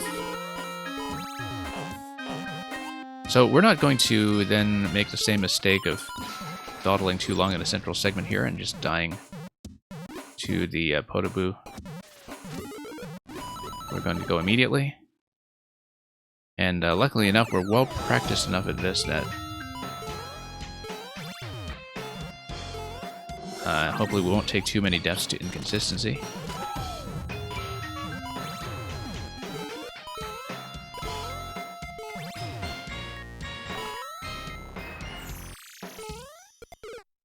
Okay, got squished. Maybe I was a little too slow getting on that time. That's clearly the way to do it, though. It's just that there is going to be a little bit of variance to where the Mecha Koopa is shooting, depending on my position. I don't know if I do need to make it shoot a projectile upwards, just to give myself a faster bounce. Because last time I was off screen, in fact, when I was keeping the dry bone shell.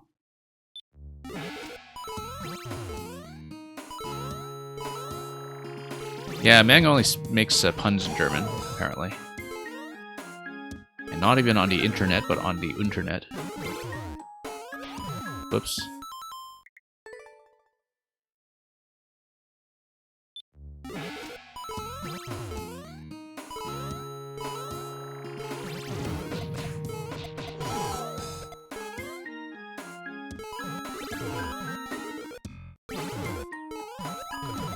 Anyway.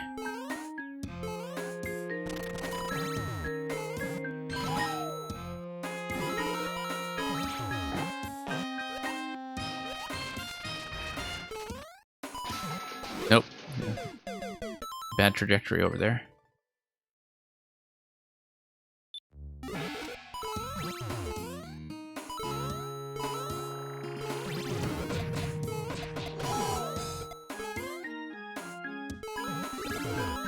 Okay, we'll tap that.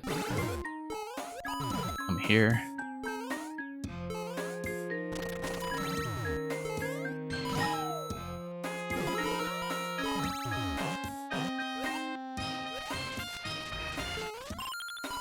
Okay, first activation.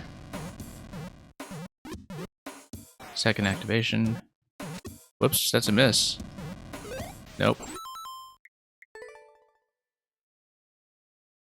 Went slightly too early, actually, before the icicle had come back. I think that was the issue to correct that time.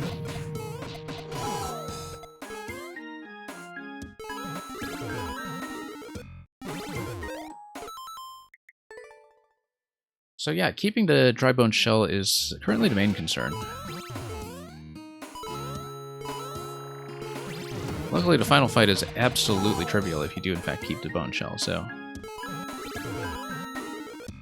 The main challenge is to keep the bone shell and also not get on top of the cloud in that final part.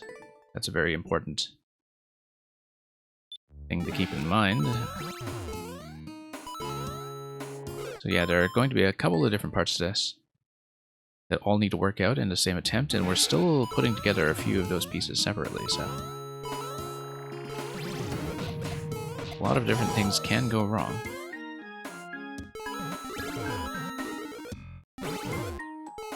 Nope, miss.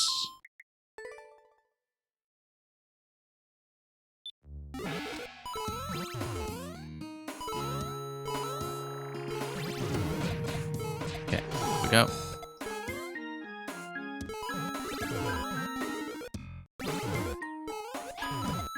And up we go.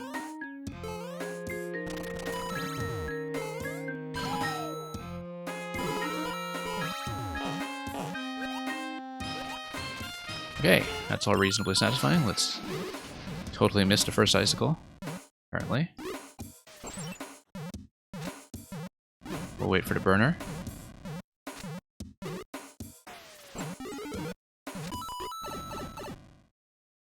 Yeah, pretty simple if you do read the timing.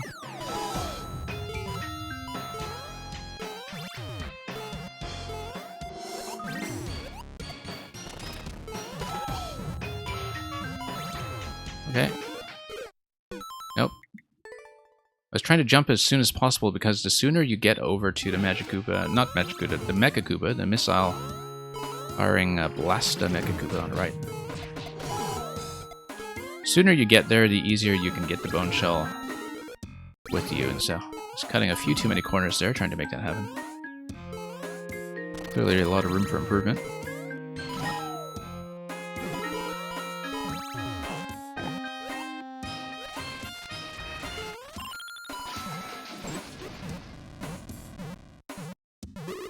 Okay, hug the wall.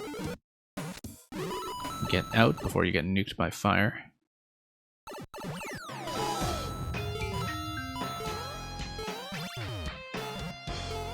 And then...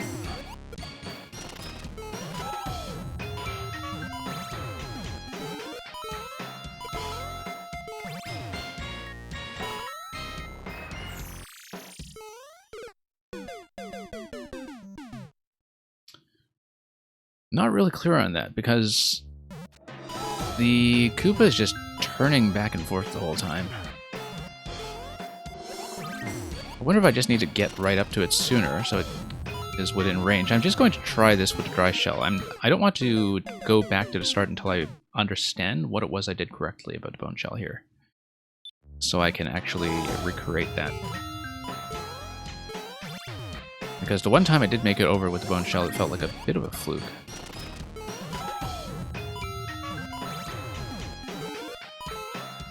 Yeah, you go as fast as you can there. You can't really beat this timing any further. I think you do have to hug the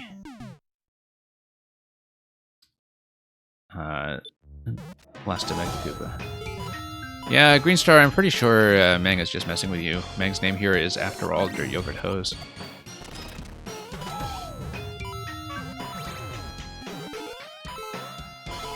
It is usually safe to assume that Mang is in fact messing with you. Okay, we hugged this as soon as possible. That's the solution. But of course that wasn't quite fast enough. Let's try it again, just to try to get the spacing to work like 100% of the time, and then I'm going to come back with the Buzzy Shell, which is not too hard.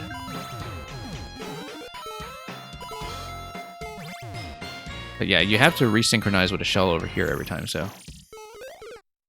Needed to jump a little bit sooner. Let's try it again. You can speak German, but you don't comfortable speaking German. Yeah, that's pretty much how I am with French.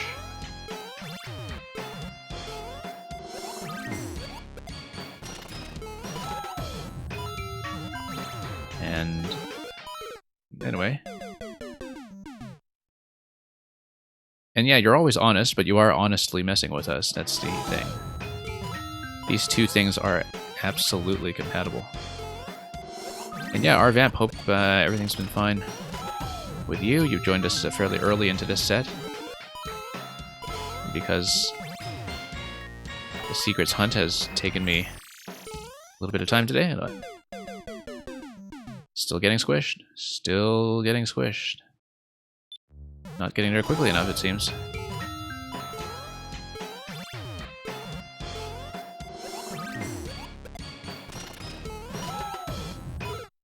Yeah, this thing about a lot of Composer's levels is that they are tuned for really fast players who are tight about every jump.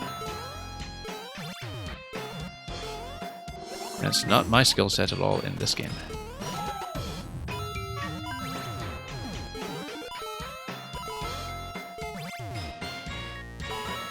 Okay.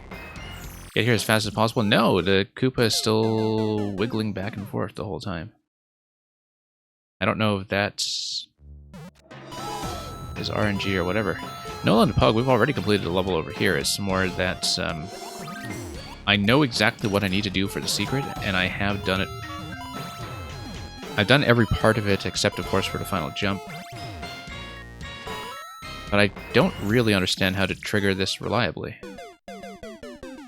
Like, I don't know how to get up there quickly enough. I don't know if maybe a standard jump is supposed to make it there, or if I'm supposed to let the screen boundary just push me.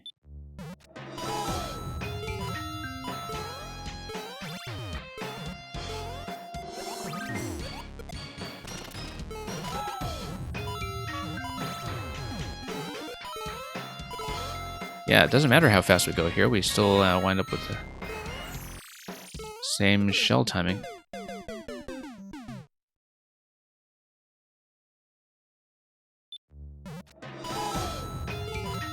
I don't know, maybe I'm missing something.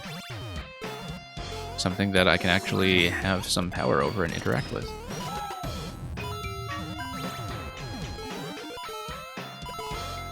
Yeah, like I was saying earlier, it is highly ironic that out of all the cakes I'm having trouble with Composers. Very much tit for tat here. Natcat, but can I read and write pretty well? Oh, you mean in French? Yeah. I can read it pretty fluently. Wouldn't say I write well necessarily, but I can get by.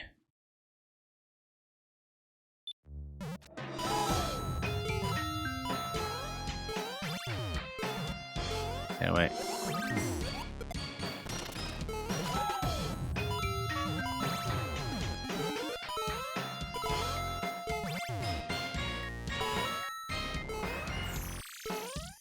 Okay, that was really comfortable timing that time.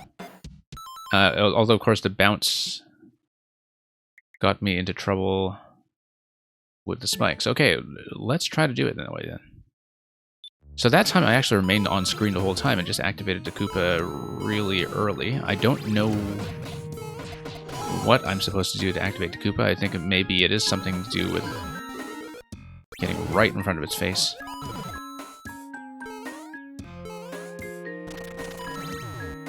Yeah, because the red mecha behavior is something that I was having trouble with the whole time, so...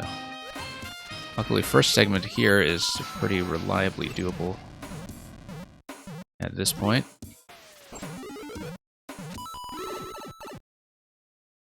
And yeah, NatCat listening comprehension is, I think, really difficult to pick up without interaction with live speakers.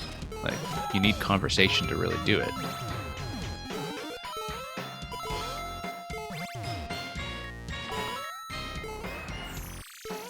Okay, there we go. There we go. Slide under there without getting bumped. Slide over here without any issues because we can just sit here all day.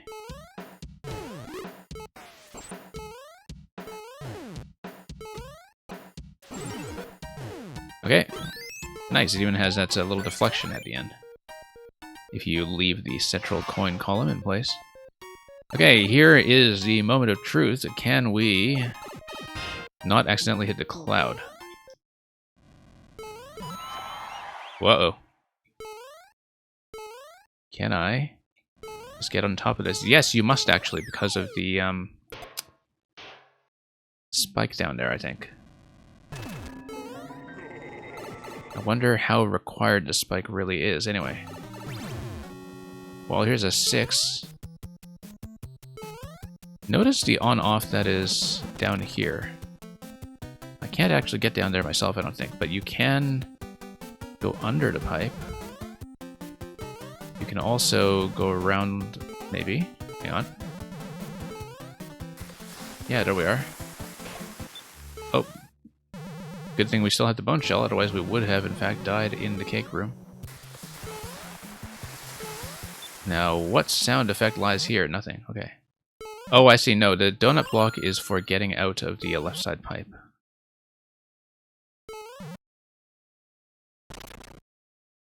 No, it's not.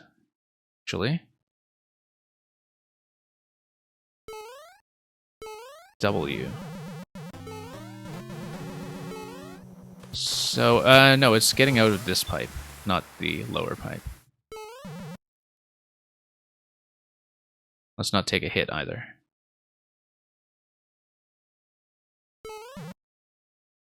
Nope, bad timing.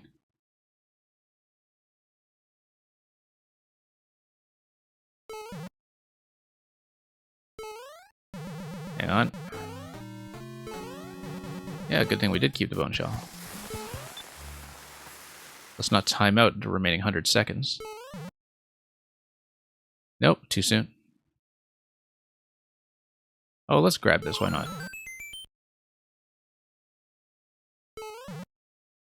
Nope, bad timing. I don't know if I'll need a bone shell on the other side of the pipe, that's the thing that I'm taking some time on here. Nope, bad timing. Just don't know how long the donut takes to drop. That's the main hindrance here. No, and I'm still not entering that, huh?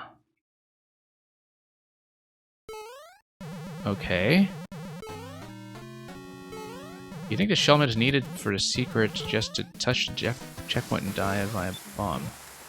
There is something else here, though, right? Like, why else would I have the donut block when there's no exit, right? There's, unless death is required after the cake, which I think is...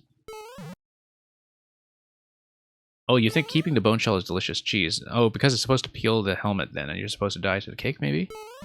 Instead of dying to timeout like I'm about to do? Yeah, because I don't think you can enter the pipe. I mean, I'm bouncing a bit on the bone shell. So if I shed the bone shell, maybe I can test whether the pipe is enterable. Whoops. Okay, no, we'll just die then. So yeah, maybe I'm not supposed to be able to get the bone shell over.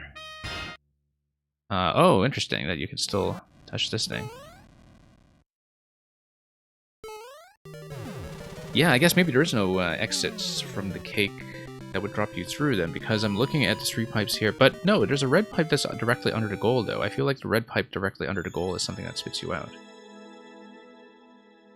But now we'll never know, so...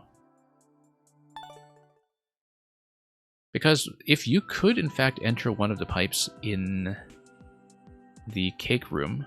I'm not going to do it, but if you could, in fact, enter the pipes in the cake room, you can't see it in the panorama because the cake is in the subworld. Oh, interesting. There is something up top. So I guess maybe it's the part of the level that reveals the music track, then. Yeah, I think it is the thing that reveals the music track. We're completionists. We have to do it. We have to do it.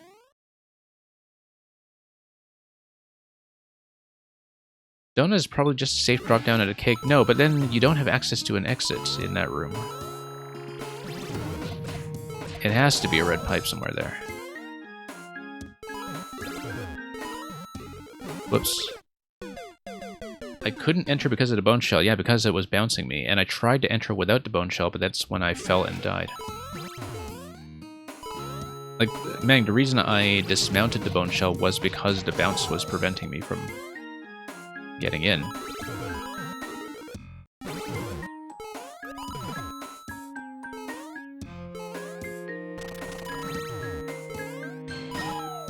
Well, I should be able to recreate this quickly enough.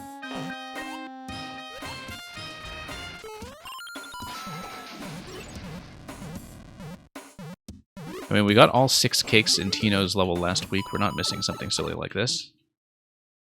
Of course not.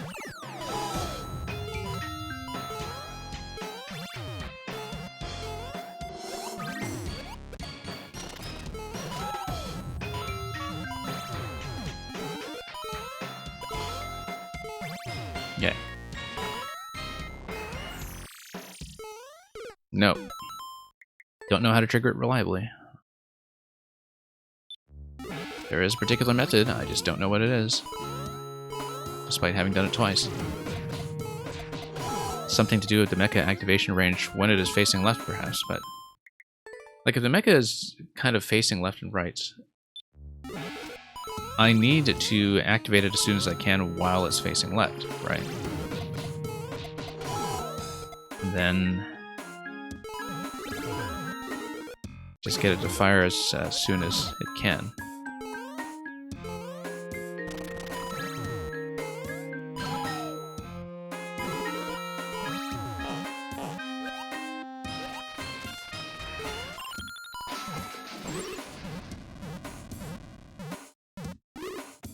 Okay, that's fairly clear.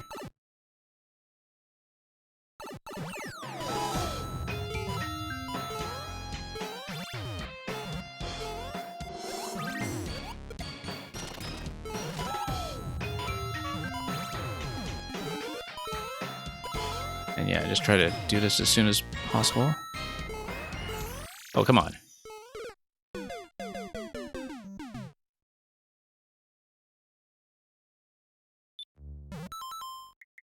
Yeah, I don't know the trick to getting the mecha to cooperate.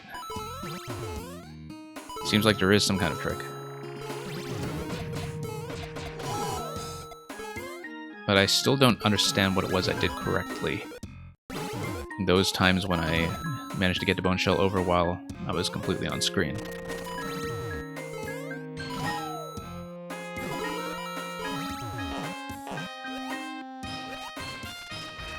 Okay, here we are.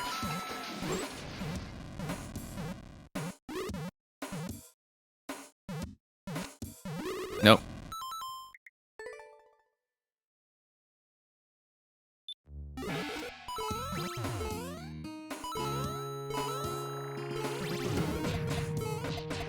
Yeah, because I'm expecting that, given the layout in the thumbnail that there is a music track reveal. Past the cake room.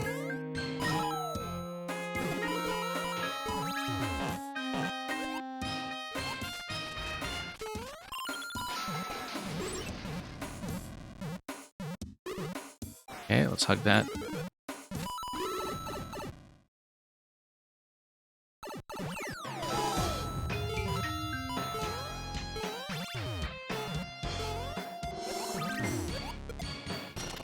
Oh, this guy.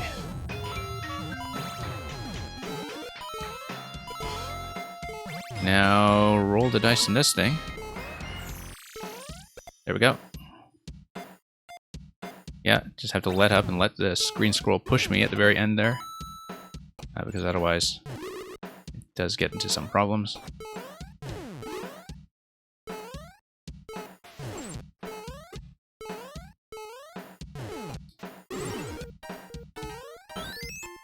Okay. Don't need the P-switch after all. Yeah, nothing to check up here.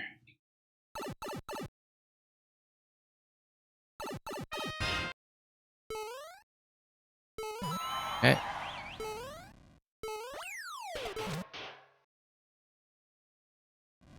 We know there's a bone shell that... Whoa, whoa, whoa, whoa, whoa. No, no, no, no, no. Come on.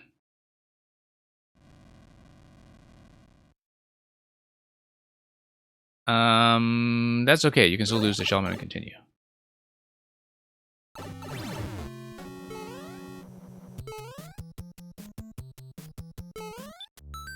And Luca, oh, that's okay. We know where to get the next helmet. Oh, no, no, no. That was not what to do.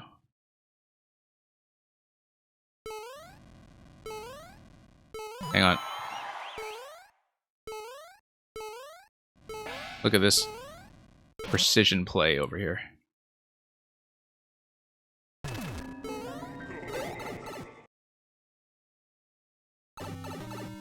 You know, we could have just done that from the first attempt. Oh, except I would have needed the bone shell that spawns.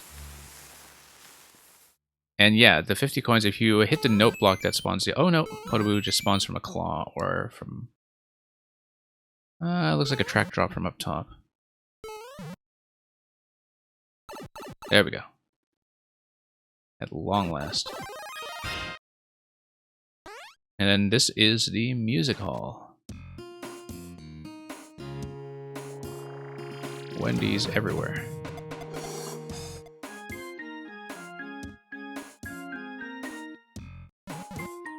Yeah, I quite like that these levels do have the music reveal as a secret. We have seen some of them previously, of course, like in Mogsy's All Your Base. You know, just as a bit of a sound check for all the... Sound test, I want to say, for all the instruments that are available. And yeah, let's just take a moment to jam and hopefully not die to the auto-scroll, which I did in fact do, I think, to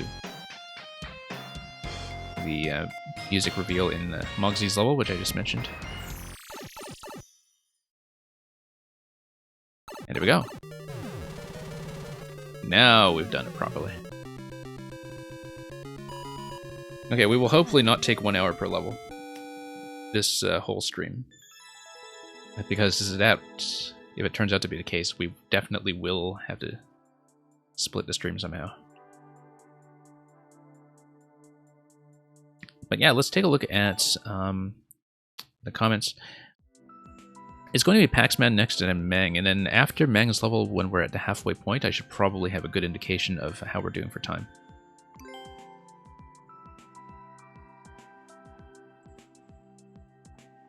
Meant to like it, huh? Maybe there's an interesting story behind that playthrough. Oh, must have accidentally booted, I think.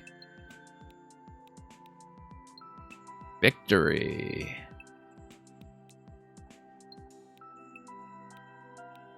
Pepperidge Farm apparently remembers. This guy still think is 5 YMM. Some people have been very insistent on that. Beavis and the Butthead approved. Yeah, absolutely.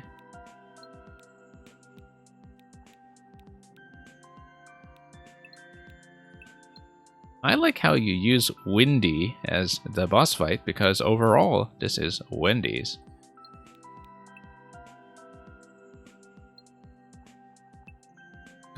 Gothamed. Okay. Anyway.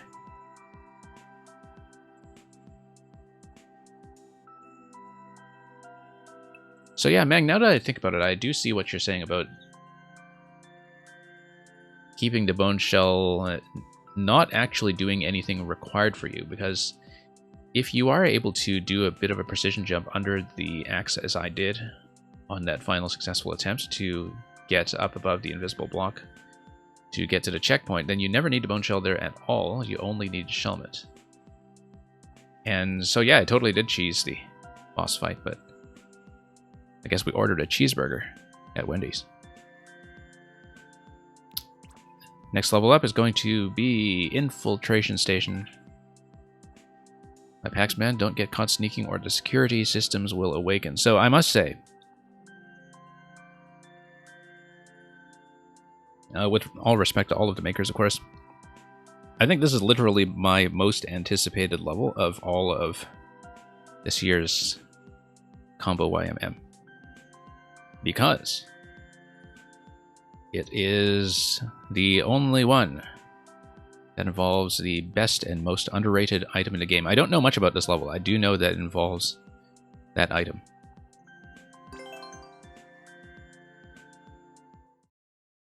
And I was so glad that somebody actually did turn in a level that involves Goombas. Like I said, best item in the game, and hardly anybody actually makes proper use of it. Anyway, Infiltration Station, let's not get hit, otherwise we have an alarm system, probably with some of the enemy behavior. You manipulate it, obviously. Nope, there's something up above. Oh, yeah, you can see the on-off switch. Oh, I wonder if this uses the Super Global Goomba detector. Like, if you lose the hat and it toggles the on-off switch, I wonder if this is the thing that Lupin Snoop showed off, like with the Goomba detector. I was trying to do something with that. But it's kind of interesting that Paxman may have made that work. Because it's clearly supposed to be an on-off toggle, right? Wait, gotta check it. Got to check it.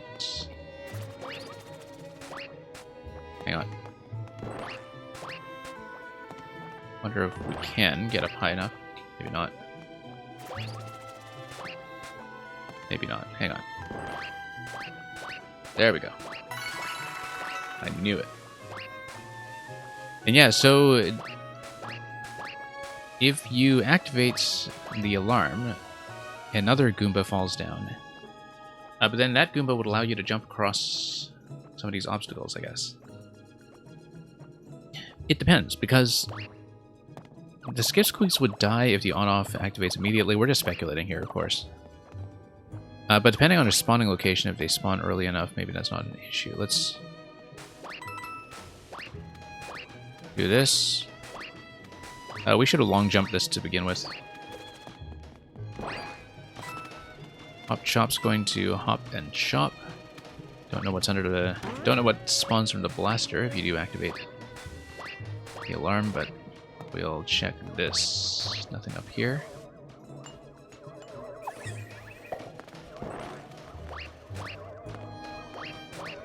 Oh, there we go. Yeah, and it's using the on-off detector. Let's continue to level then.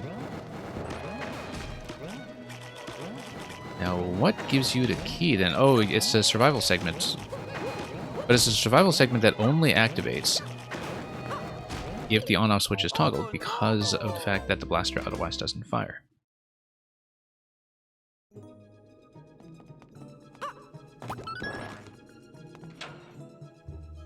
Making a 3D world level always feels like a trolley gimmick. Yeah, Luca, this level is replayable for the routes. It's kind of like Deus Ex in that sense, like whether you're doing it in stealth mode or not in stealth mode, but you can succeed either way. Rather than having something as a failure condition. I always try to play stealth games stealthily as much as I can, though. You know, going for silent assassin all the time in Hitman, or trying to do perfect runs and things like Invisible Ink. So yeah, if you fail at any point in this column, you end up in this ending. And that takes you to a different route, so let's see it.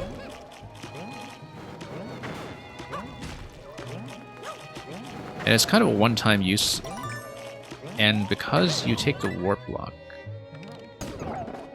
you're still in the main world here. Let's skip checkpoint for the time being, because I can take the outer branch if I start at the very beginning. I also suspect that Cake Route is going to depend a little bit on getting through everything cleanly, so...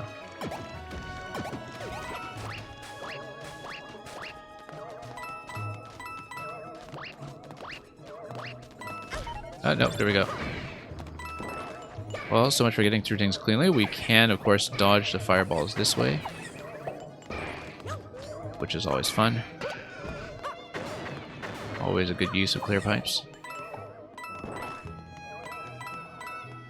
And then we can go up here, but that doesn't do anything useful for us, so let's not do that. We'll just start from the beginning.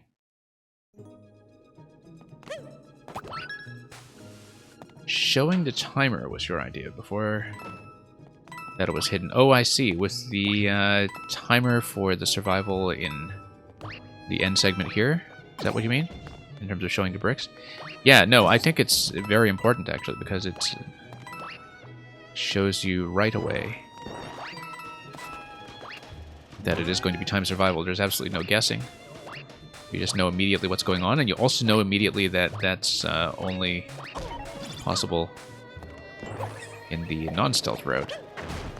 Assuming, of course, that you understand that the Goomba Hat blocks blasters. In my experience, I've found that a lot of people actually don't know that. It's... Well, I mean, symptomatic of the fact that people don't really understand the Goomba Hat generally, and just how much stuff it manipulates. But when I've seen my own Goomba level played in the past by people, like, it actually really catches them off guard that blasters get blocked. Because there's so many other methods of blocking blasters that usually, if you see them blocked, a lot of people might just assume that it's, you know, something to do with the entity limit. And they don't necessarily think about the specific interaction. Alright, let's not die to this stuff.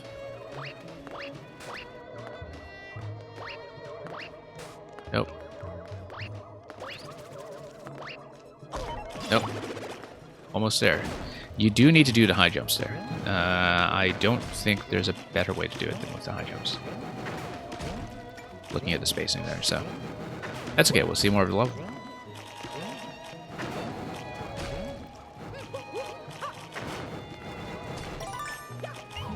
Yeah, because I remember Loop and Snoop showing off the Super Global Goomba detector, but I don't even know if he made like a proper level out of it rather than a prototype, even though Loop makes tons of levels. So I'm really glad to see Paxman execute this so well.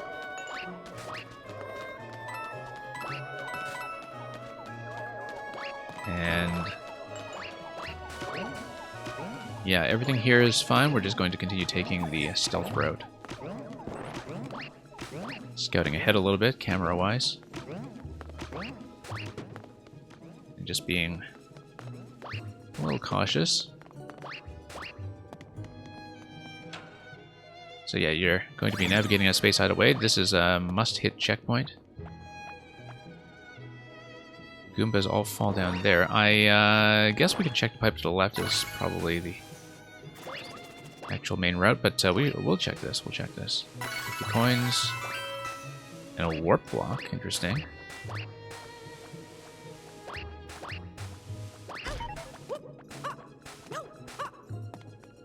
This pipe then maybe just only gives you the Goomba hat. No, it gives you something.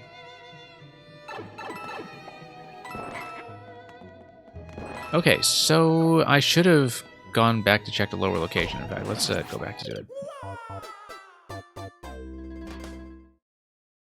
And yeah, Luca, the Goomba hat level I made was also in the Ghost House theme, and it is perfect for this kind of thing, because it's perfect for the pace.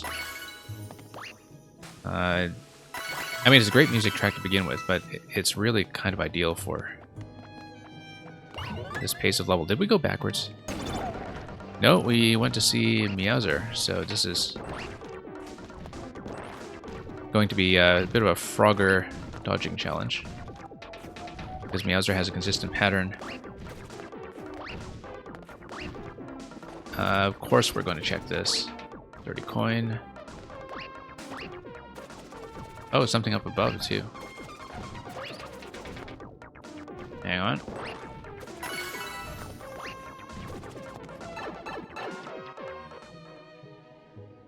And here's the cake. So I kind of want to replay it for getting the Goomba done correctly in the first section. But we'll do some of the replayability afterwards, perhaps.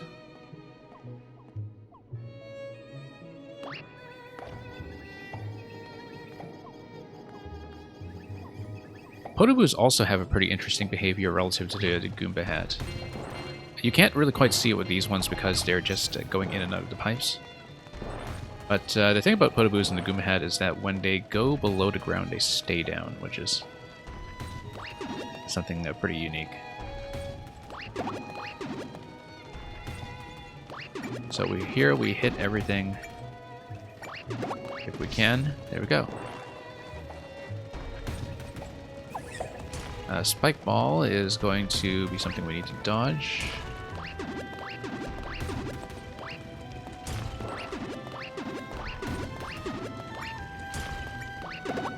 Okay, there we are. And then, nowhere to go but down. Going to miss the whole Thwomp mechanism.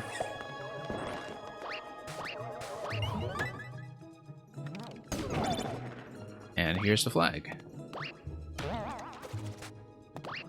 So yeah, we'll replay to see a few things. We found a cake already, so we don't need to be too exhaustive. Fantastic level, of course.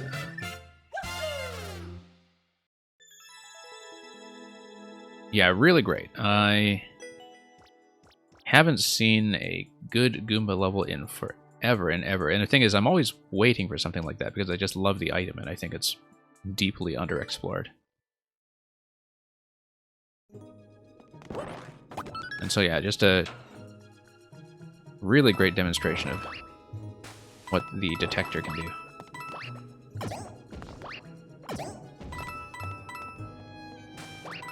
Yeah, initially when I heard that Paxman was doing a Goomba hat level, I was actually expecting a different mechanic, because he showed me a prototype of another Goomba idea that I thought was excellent.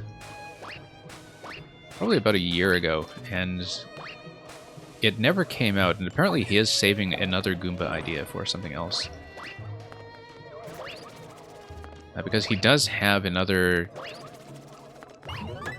Goomba state switching mechanic that I thought was fascinating. Okay, so that's actually just something that gets you into the same place then. So nothing different there, in fact.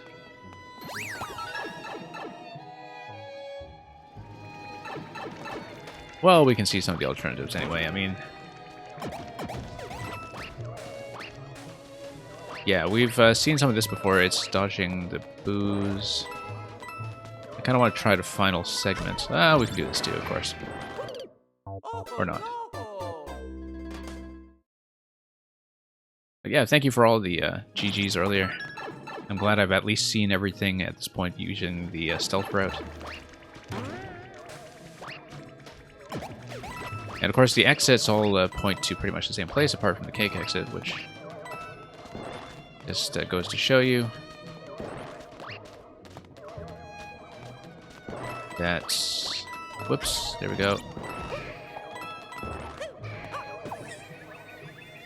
Yeah, that each of these sections is built to have 2 paths, which is neat. Everything here is state dependent. We need to activate this guy. Track blocks being what they are. This is neat. Quite like that obstacle. So that's what that segment is like without the hat. Does anything with the cake change without the hats? Let's check this to be sure. Ah, yeah, because of course it does, because Meowser is doing all this. So yeah, let's get the cake this way too. Maybe a little bit more chaotic, in fact, depending how you do things. We don't really need to get the 30 coin the same way, I don't think, but... yeah, we'll do the cake the hard way and the easy way. And so now we just need to show off this route over here. Which is going to take you down, and then... yeah, it is going to be fire dodging like this instead.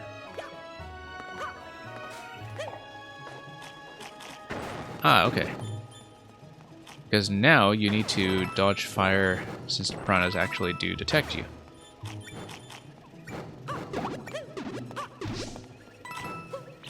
Okay. Oh, no. Tricky, but we'll try to do it. Just to demonstrate both ways.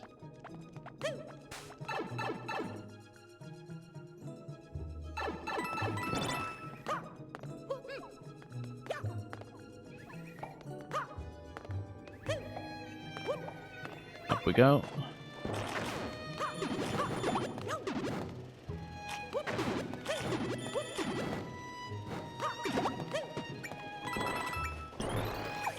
And yeah, blocks the spike balls, so you dodged fireballs, but you don't dodge the other things that we had to deal with earlier. And also, this cloud on the right side doesn't get destroyed. And then you go through here, thwomps, do that. Ah, okay, Boom Boom Chase. And then Boom Boom Fight. Interesting. I don't think I can hit him in there.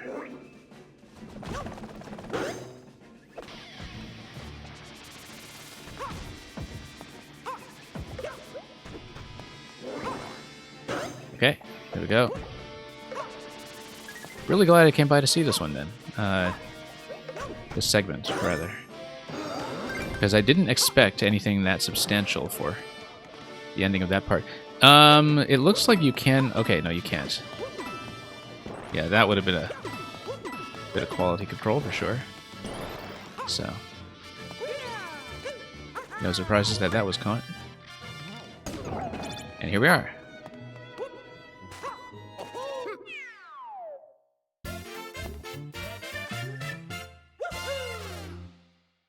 And yeah, Natcat, I mean, Mang is doing everything possible to try to nudge you towards Boom Boom, which because that's just what Mang does, and you really do have to take that seriously. But anyway, thank you for the GGs. Let's move on. Speaking of Mang, well, we'll take a look at the comments first. I'm sure that, just given that even I haven't seen a good implementation of the Super Global Goomba detector up to this point, that, like, this level must be just a complete enigma to people who don't really know the setup behind it. So for those who don't know what I'm talking about, the idea is that using a particular track block setup and the properties of how track blocks get loaded in, you can set up something that is a detector mechanism, like a Goomba detector mechanism, that is loaded in 3D World completely off-screen. The player never gets within range of it.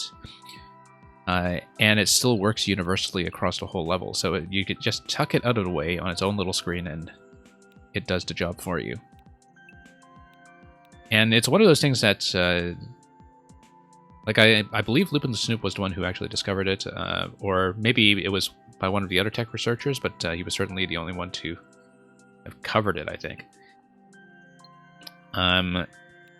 Because he had done a whole video and guide a while back that was on Super Global Tech, which I think I posted in the Discord.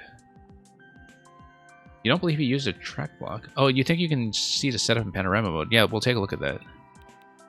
It might be something different here. It might be something sort of... yeah, I mean, I don't have my magnifier, so it might be a different tech than the one that I'm thinking of, but... Because I know another thing that Paxman had been working with was Goomba detectors that were using boom booms as well.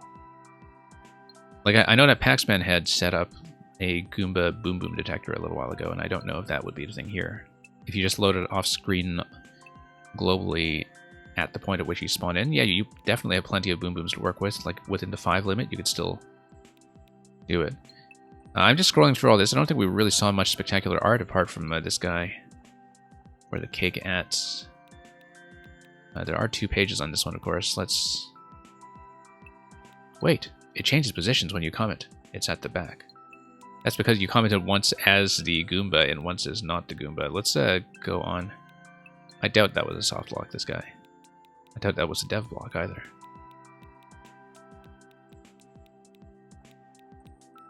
And... get it twice with and without the Goomba mask, yeah. We didn't do a single run straight through that had no damage, but... yeah, played every time with every path. Look at this. Ah, Goomba 47, like I was saying about Hitman earlier.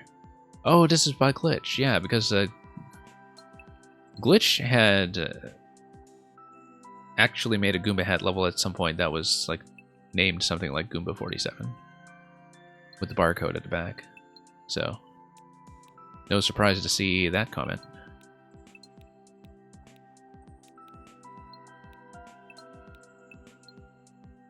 Impossible. Oh, Green Star. Yeah, depending on... Oh, and it's the Mission Impossible heist. Or rather, the hacking scene where Tom Cruise is dangling from the ceiling. Not knowing that many years later he would be replaced here by Chris Pratt. Well, that was impossible mode, so... worked out just fine. And yeah, Green Star, we found it. Okay, let's take a look at the setup then. Like I said, I don't have my home button on this controller to see what it is or where it is. Because I see the initial opening.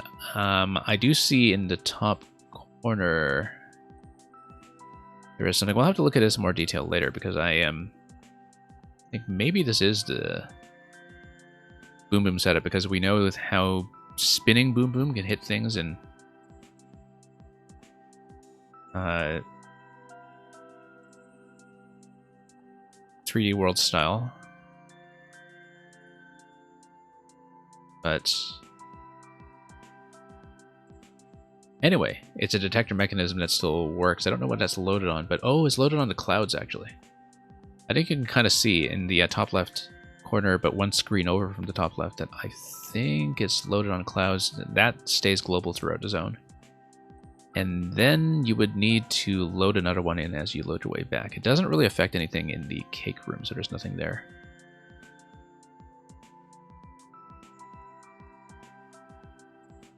But then as you load into the other segments, yeah, you can kind of see something on the top right as well, one screen away on the top right. Reaper pushes a bomb on clouds. Yeah, that would make sense. That makes a lot of sense, in fact. I didn't know that the creeper behavior... Oh, yes, that's right, because creepers load, right? Like, creepers are going to be static surfaces that also work as a global ground, like the creeper stems work. And if you have a creeper retracted, you affect the bomb that way. I'm looking forward to Paxman doing a walkthrough of this, in fact, because Paxman did do a walkthrough of the editor in Mario Regrets Taco Bell. I definitely will have to catch his stream for this one. Because Goomba Tech is always absolutely marvelous, and this level was very, very well executed, so lived up to my extremely high expectations. Anyway, let's take a look at a pile of suns. A man going for that Undertale Megalovania crowd, apparently. Hanging out with the Skull Boys.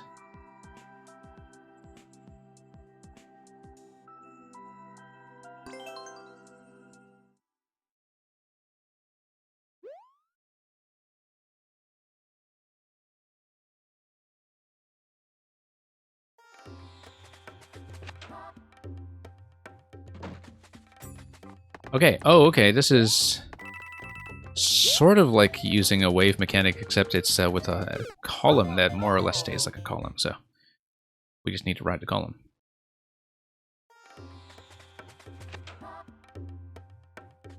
And yet, this is Meng's third level in this season of YMM, which I think is probably a record. The coins seem to indicate to me that I want to go down to the right and get ahead of the skulls, but...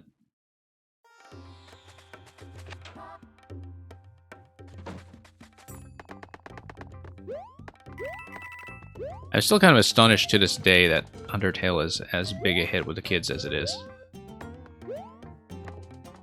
I guess I shouldn't be, because it's basically like that generation's equivalent of Earthbound in some ways. Very explicitly designed to evoke Earthbound. That was how I heard of it in the first place, actually. It was just a lot of people were talking up, you know, this thing by Toby Fox that seemed to kind of have a sort of Earthbound-like character to it in some ways, as far as RPGs are concerned.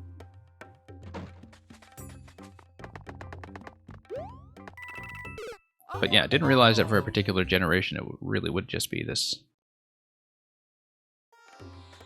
big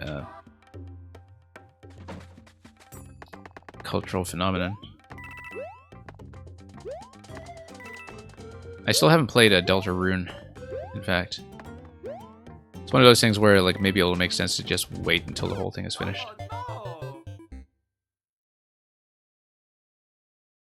Yeah, the thing I noticed about Undertale, even before I found that it was in fact the case, was that I could just tell... I mean, obviously people who do one-man games like that and have a bit of talent at everything, you know, they know game design, they know music, they know programming, they know artwork, and they do a bit of everything, but I could tell that Toby Fox's background was as a composer. That's I believe he... I don't know this accurately. I believe he was maybe in music school or something as a composer when he worked on Undertale.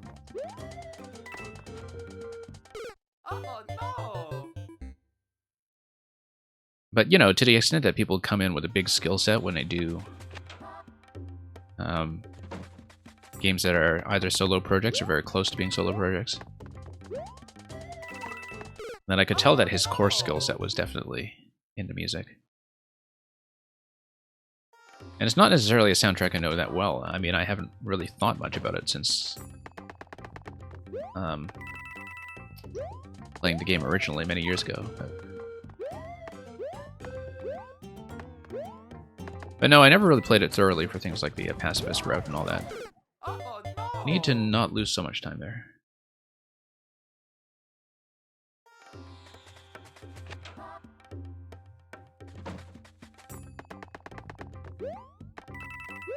Yeah, a very interesting variant on the usual Blue Skull platform stuff. I don't think I've seen something use this columnar design before.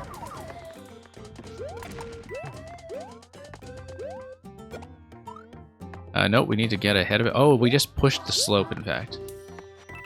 Slide over there. Yeah, we actually need to push against the slope. That's something that I hadn't understood up to that point because we missed something. Unless there is a state switch. Okay, no. That's what it is. Yeah, I understand what happened. I think.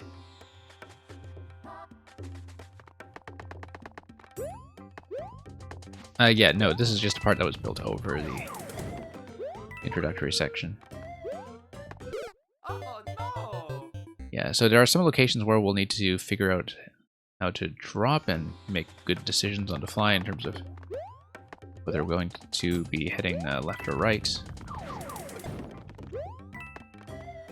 This is going to be heading left. The occasional twirl does help here.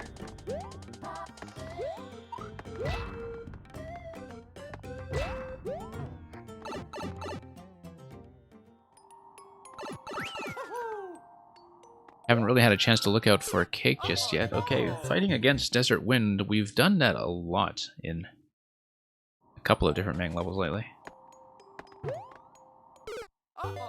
And yeah, Der Bescheidwisser. It's... well, I mean... any kind of concept with tons of skulls piled on each other like that can certainly evoke suns. I think Sans and Papyrus were just sort of a typeface joke to begin with, which just had unprecedented traction.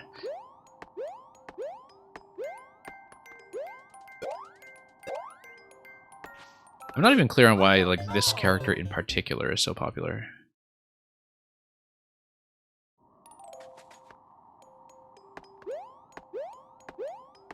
You know, with everybody just going crazy over getting a Smash Mii costume and all that.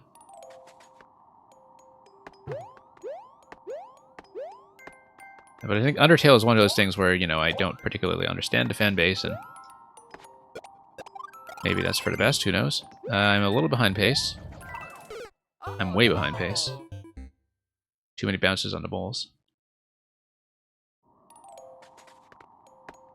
Has a ton of hidden lore, okay. Yeah, I mean, I guess I haven't seen enough of the completionist content in the game.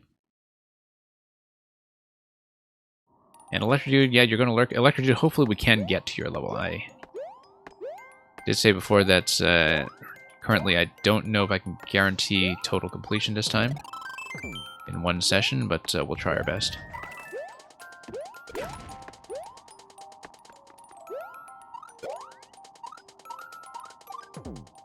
Nope, slipped up a little bit too much after Desert Wind over there.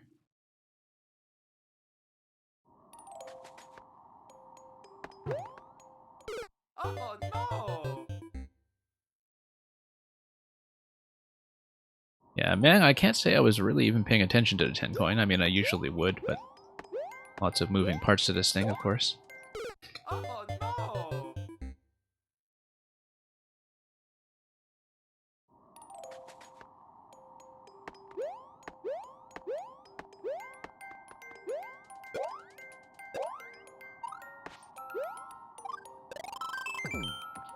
Gonna pick up all those 1-ups for Endless, even though we can only keep 3 of them.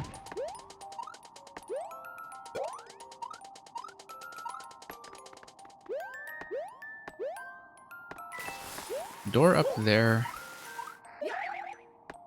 That door looks very much like the secrets route. We're taking it.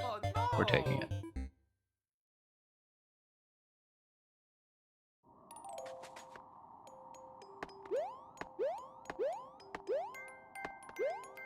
We're not missing something like that.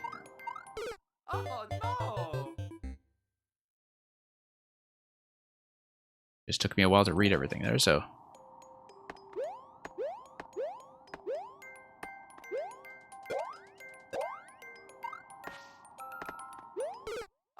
and we'll see how much there is past that door.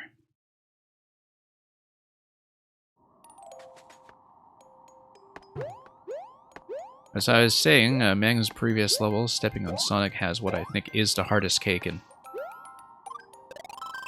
all of this season of YMM so far. Oh no! We do need to keep going. Wall jump back, as I've done many times before. I'm glad I was able to read some of that blindly, in fact, that, you know, despite some of the back and forth to the left and right of the column, the right and left of the column, Oh no! you can, in fact, understand a lot of this very quickly, even on the first try. As long as you correct for a bit of wind here and there.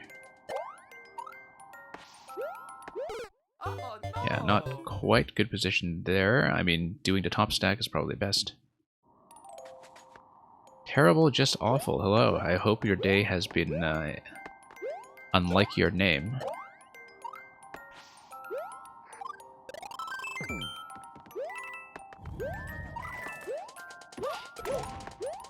Okay.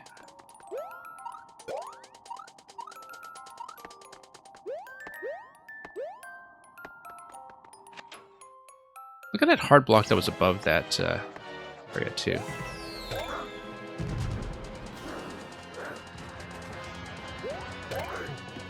Okay, Boom Boom is just gonna be Boom Boom. Alright. There's gotta be more to it than that.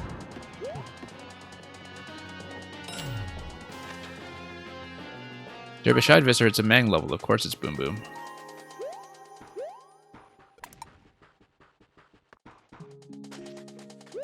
And a nice cake here. It's slanted because the cake is being blown by the desert wind. Look, it's slanted and the candles are slanted and the candles have been blown out. Isn't this a nice touch? I mean, you can kind of make them sparkle. So I guess maybe they're sparklers, but I love how the cake is just sort of being steadily blown by the wind. Great concept. 6YMM text. Something tells me I need to activate something here. Yeah, there we go. Whoops. Oh no! We're not letting that stand. I have to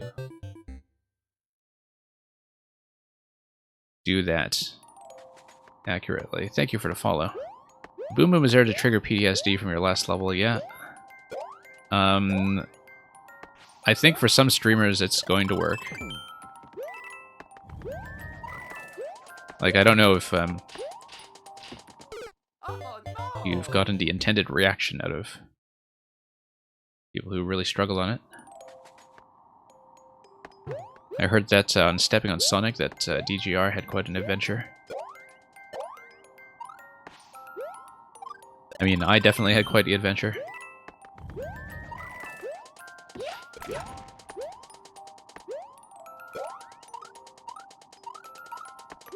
Oops. No, need to land a little bit higher there to get all the way back up top.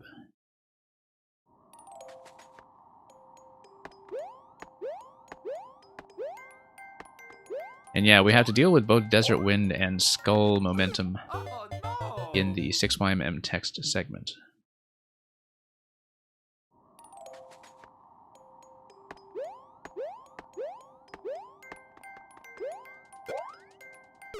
Oh no! Luca, you're going to make Boom Boom pay for it, really? In what currency?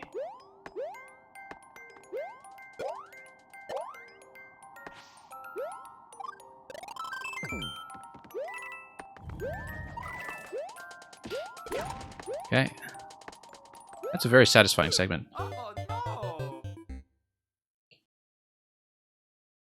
It just kind of explains itself. Very quickly, too. Yeah, I love the activation on that slope, too. Just kind of Oh no! guaranteeing that you get a very consistent column.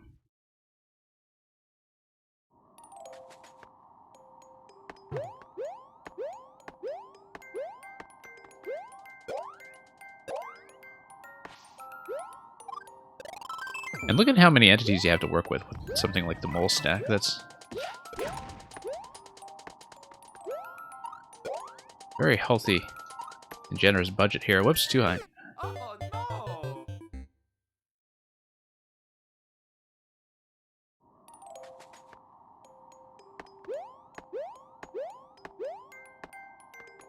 I mean, the mole stack is a pretty good way of communicating what to do there. That's for sure. Timing works out pretty well, too. Oh no! Much better than most ground pound indications if you can actually afford the parts budget to do it.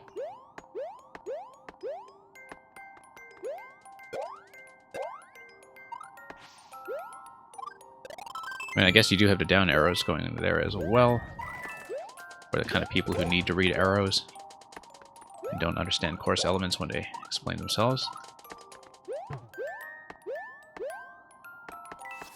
Nope. Bit of a slip up there. Oh no! Oh, I see. The 6YMM text just spits you back to the pipe. I only just noticed that the right side of the 6YMM text is the pipe. Should we still do it? Yeah. Well, we could try.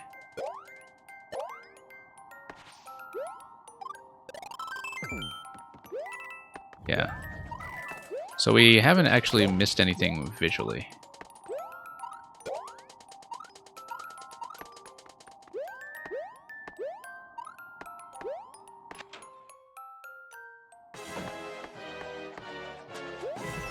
Hey, let's not die to Boom Boom.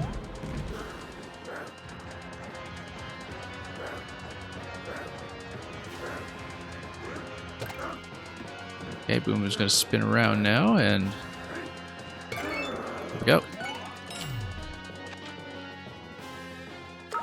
Pretty straightforward, and Cake is gonna get blown all over the place until we activate the correct piece, which is going to be the one right here, and then we push, push, push, push, push, 6YMM, don't hit the icicle, and go on. Okay, moral victory achieved. Oh, and that's it.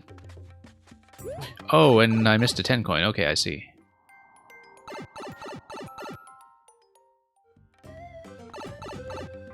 Did I see where that 10 coin was, huh? I'm not sure. Oh, wait, that's... one-way panel on top, implying that you can miss the flagpole? We have to take a death here, right? Let's do it. Like, if you ride the skull platform, can you actually ride across the top level, or...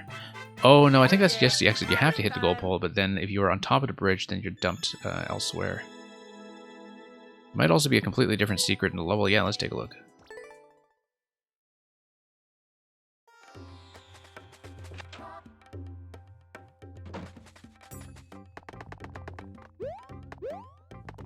Just looking at the top left side there, no real time to do it, of course.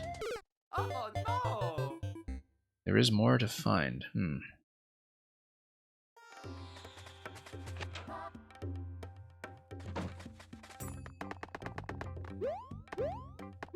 Can't do anything with the camera here. Whoops. Oh no! Yeah, you can go on the left side, but I don't think that's advisable.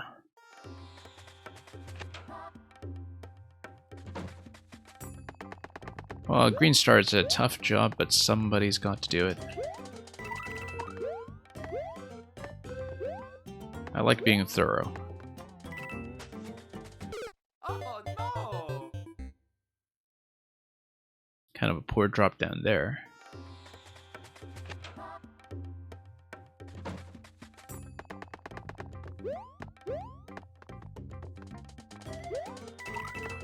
And Green Star, if you think it's bad now, wait until I play Metroid. In 2 weeks' time.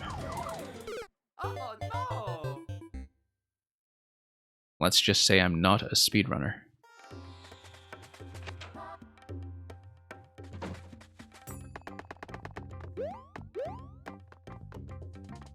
Hey, let's do this.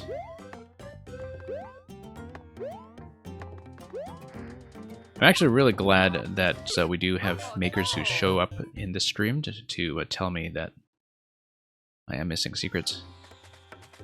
Because sometimes I think we just get out of here and never notice a thing. So Tino, welcome. Speaking of hunting for tons of secrets, here's Tino showing up all of a sudden.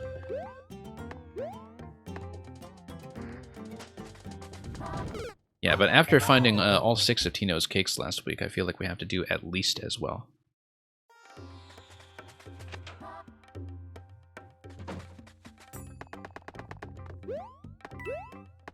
You're planning on adding a key door without a key, Lantis.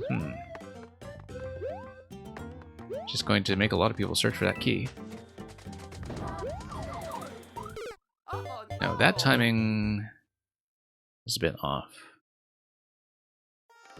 And yeah, Natcat, congratulations on being a cake completionist as well. It's kind of too bad that people don't have enough comments to mark all 6 as proof. Of course, Natcat has video as proof. So, good enough.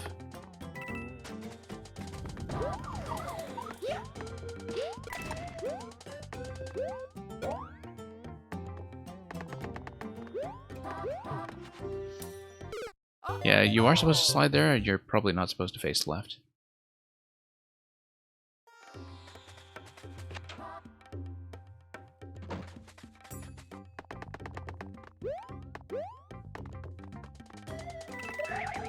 Nope, bad idea. Oh no!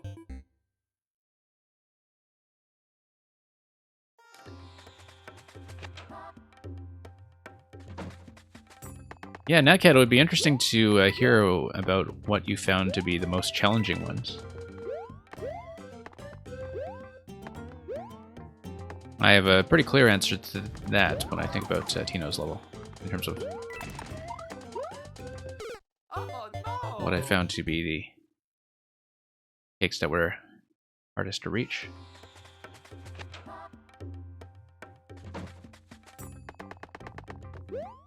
No, searching for cakes is never suffering. Being able to take all the cakes afterwards in your already very full belly, that's a bit more challenging and maybe not as satisfying as Oh you no! might initially think. Yeah, Natcat, I got really lucky with the cannonball one. If you're talking about the top pipe. Because I couldn't figure it out at all, and then I just got really lucky with an attempt from the start, thanks to a death while searching for a different cake, I think, and then everything just came together instantly.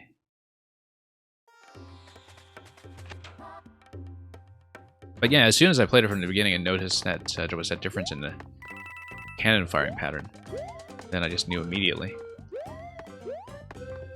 It's a very subtle thing.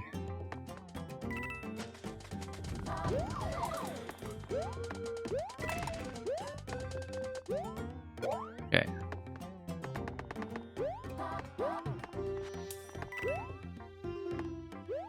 Above the icicle there, maybe? On the left side? I mean, there was that 10 coin that we were thinking about earlier.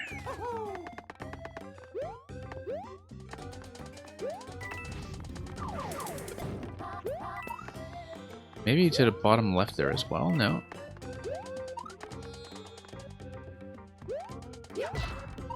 Too late there. Oh no! I want to check above the icicle in the first section. That looks too suspicious. That's semi-solid. And the first section being in the main world, where I'm just looking at how the scroll lock is built. We're above the center line right now, I think. So I think it's the thing that Mang does sometimes, including in Bonsai Bonsai Bonsai Bill, where we, whoops, have a bottom and a top segment. But if it is a bottom and a top segment, then yeah, notice how the icicle is kind of off screen by half a tile. Like the origin point is off camera by half a tile. Seemingly indicating to me that I should maybe be able to reach that. And for anybody coming in late, we have found a cake already. It's just that I was promised more secrets, and so we're going to see what we can do about that. Yeah, slide into the icicle, jump immediately left. That's the idea.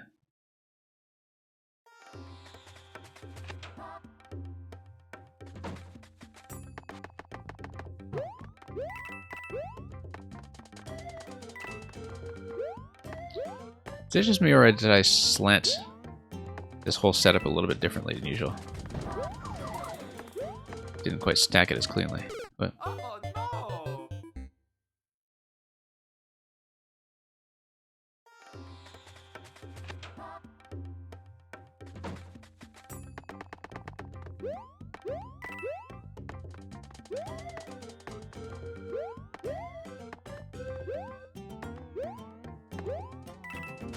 okay. Off we go.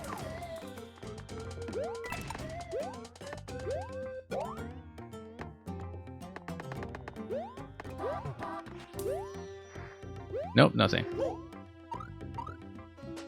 Okay.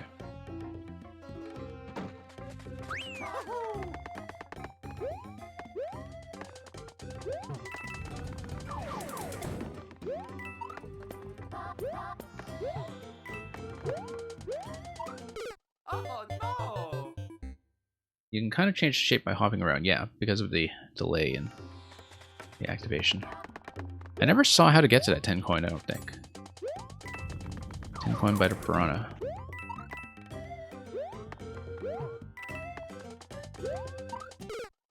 Need a bit more momentum there, I think.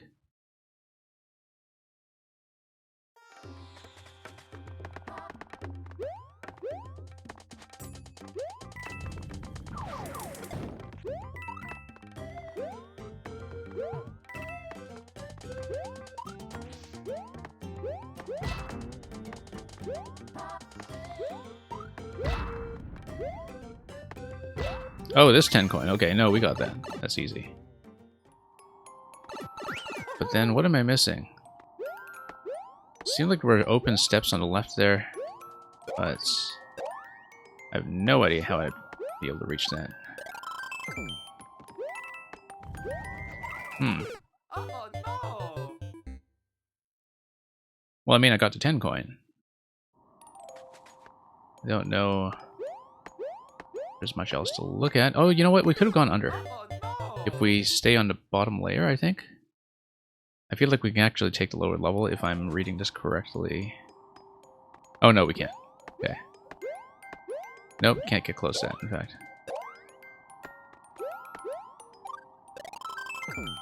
Never mind. Worth a look, though. Oh no!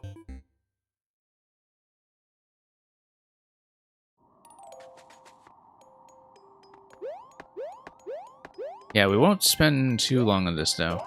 I don't think. Simply because we're running so long today. Oh no! Because we're at about the 3-hour mark in the stream, and I'm only halfway through the set, which... Well, we'll make a decision afterwards to see if we'll actually continue today or save the rest for another day, because we have quite a bit to get through.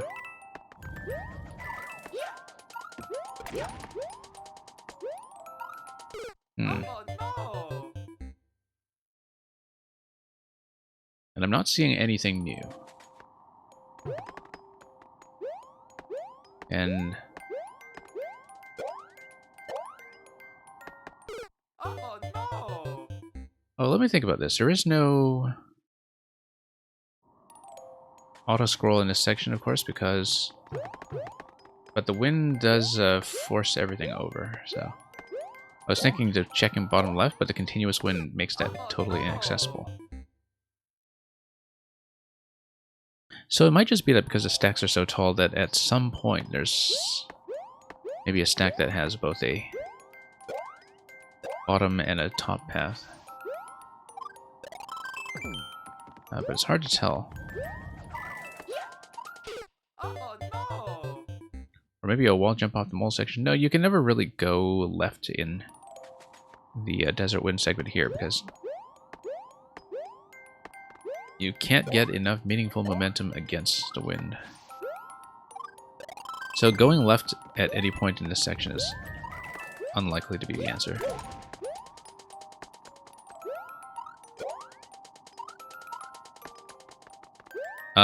Wait, I just said that, but there was something down there that seemed to be on the left.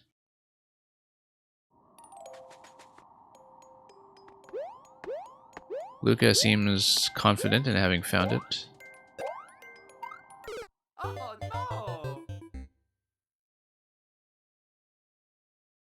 because pretty much the moment I said, oh, it's probably not going to be to the left, I saw something there.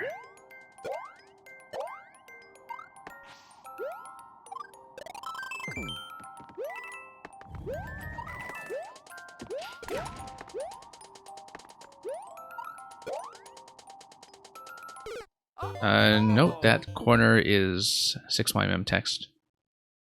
Yeah, we've seen it already. That was just the exit to the cake road. So, given that I think we've seen what we need to in the subworld, I don't think there's anything in the subworld to look at.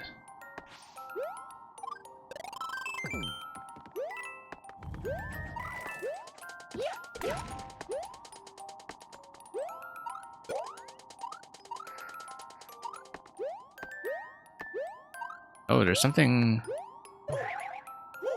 down there. Also, yeah, the hard block up top I feel like is worth checking once. I don't think it is anything. Because of the way this is built, that should be the ceiling level. So I don't even know about that hard block. I don't think it's something you can go over. Because you wouldn't be able to set up in a way that Oh no! obstructs the camera from going up to somewhere concealed.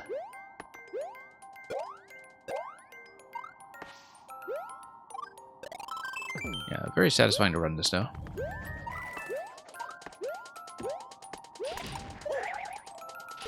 Oh no! Oddly enough, if you don't activate the on-off switch there, well, you just die to the on-off column, I think.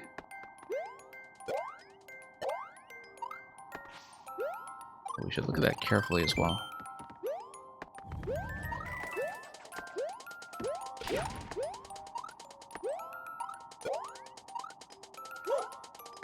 Nope. Oh no!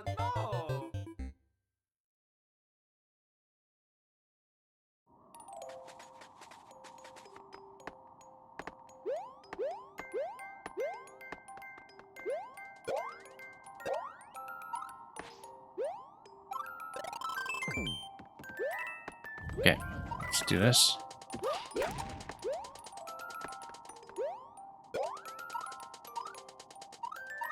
Oh no!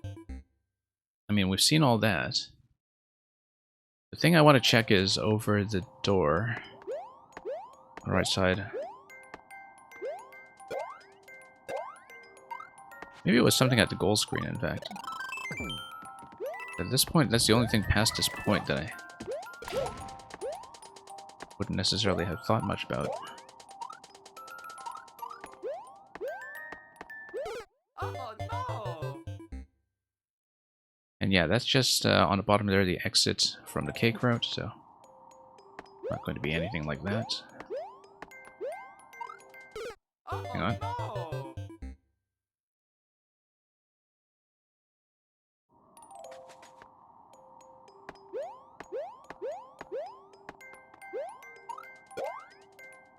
Oh no! I'm trying to think back to whether we were given any kind of additional clue other than the fact that there is a non-cake secret.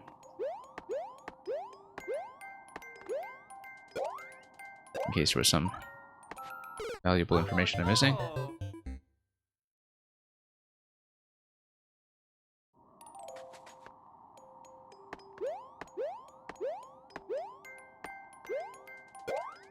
No. But we'll try to clean this all up first. Just try to get a clean run through here, and so we know where to check and where not to check.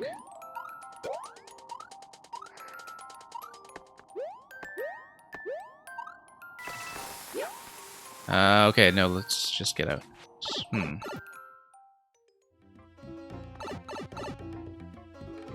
can I go back? Nothing changes.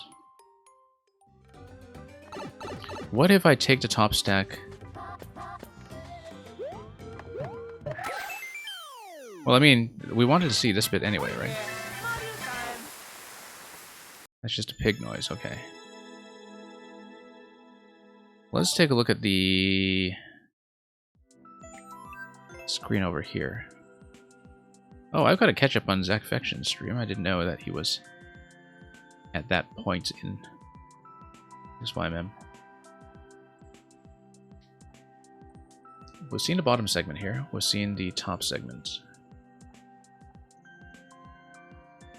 I see nothing that looks like any kind of exit here.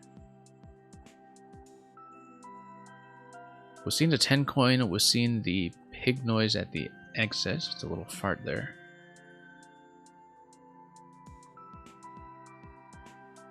And no multiplayer on this so far, surprisingly. You would think that everybody would be eager to upvote it there. So I don't see anything on the main world that I could possibly be missing. I am scanning rather carefully. So I am still missing one thing, right? Luca is saying there's more to find. Oh, there is the single player tag. Yeah, that's right.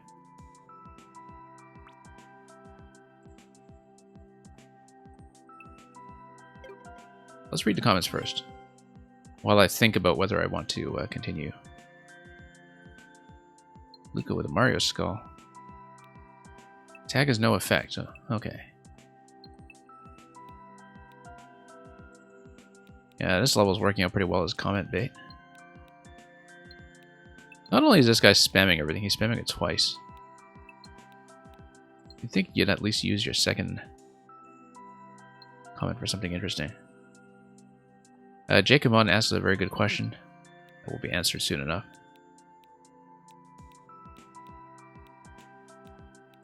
And yeah, Luca is absolutely flexing.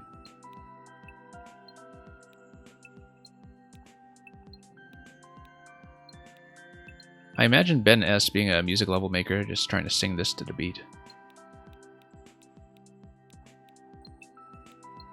Look, the bonus area. Major seems to have found something. Unless it's just a cake. Major seems to have found something. Okay.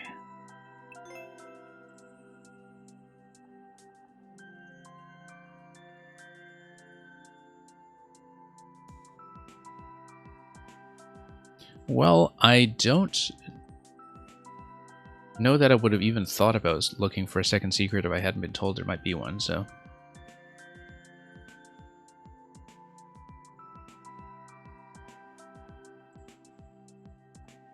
Because in the Desert Winds section, there's a lot that's not actually accessible to me, right?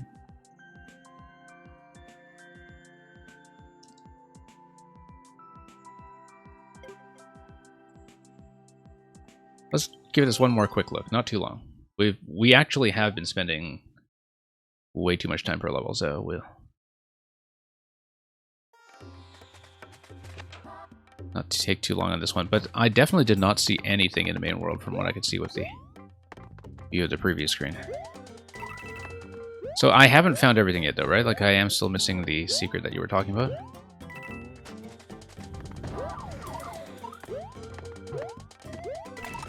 Might be something to do with on-off activation. Aegis Cook, welcome.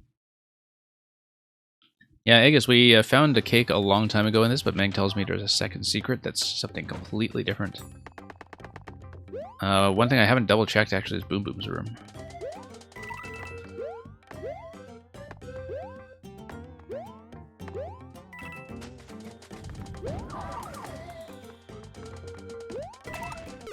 Oh no! And Sinjar, welcome. So yeah, like I was saying, since we're only halfway through the set, it's possible that we'll continue on a second stream instead. For the first time this YMM. But we'll make that determination after this level, because after all, a level like this fills you with determination.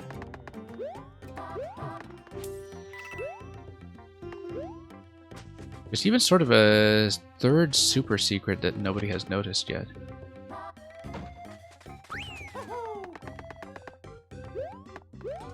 Yeah, Mang, we may have to do the secret hunt properly on another stream. I know that I've No.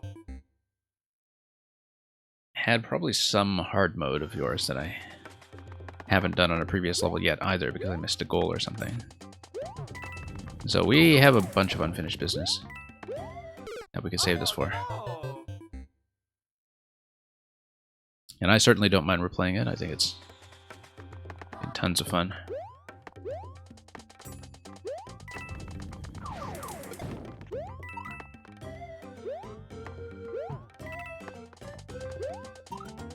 Oh no.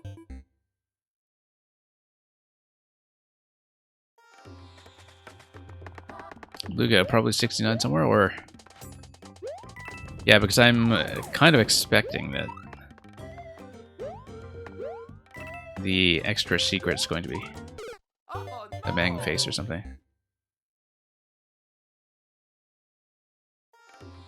But if so, it would have to be in the subworld, unless I'm just completely missing something. Whoops. Oh no. About where I can go in the layout. I don't think I noticed anything. But of course I didn't get a chance to zoom in.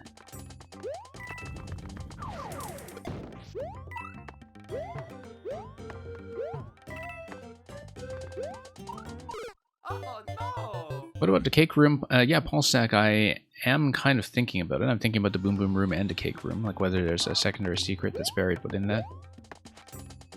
It's probably the thing that I will go back and check.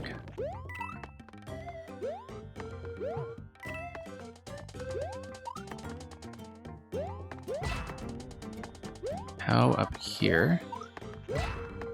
How over here? Oh no. 10 coin over there. Playing a bit sloppy because I am looking around for things. Yeah, like I said, one of the things I suspected was that maybe it has to do with some of the taller stacks having a top and a bottom path.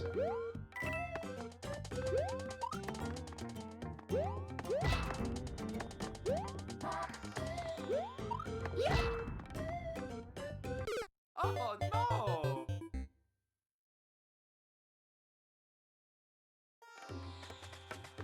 Hmm.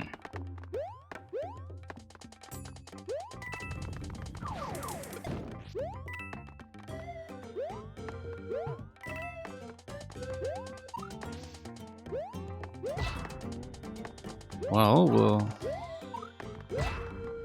take a look at this carefully. 10 coin. Oh no. I don't know what I was expecting there. I mean, that's pretty clearly going to be death.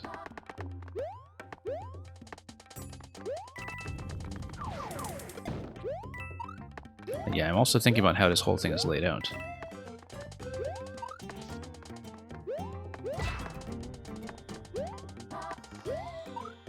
Oh no.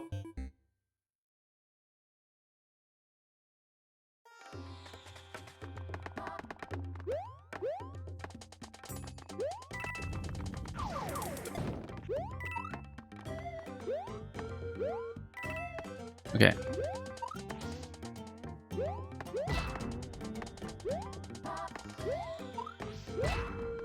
Do this. Do this.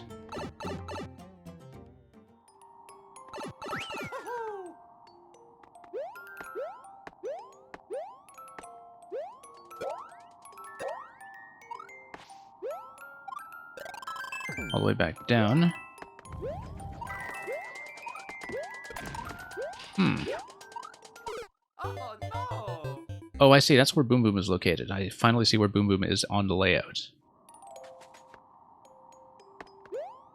Now, since Boom Boom is tucked there...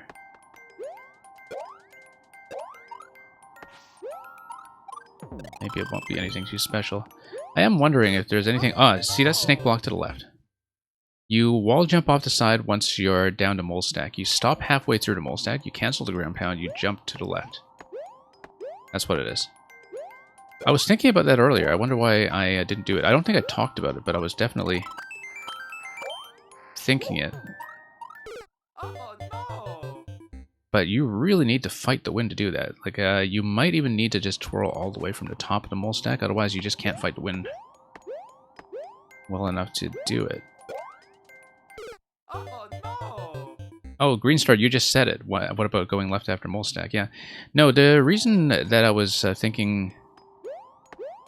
I think I know why I didn't bother to check it after I was thinking about it, which was that I thought the Desert Wind would prevent me from going left in any meaningful way.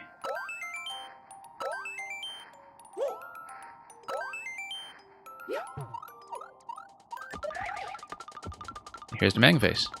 Can I touch Donut Block? Oh no! I probably could, but I think that's just death. So... Mang, is that actually survivable? That's not survivable, is it? We'll probably stop there, then.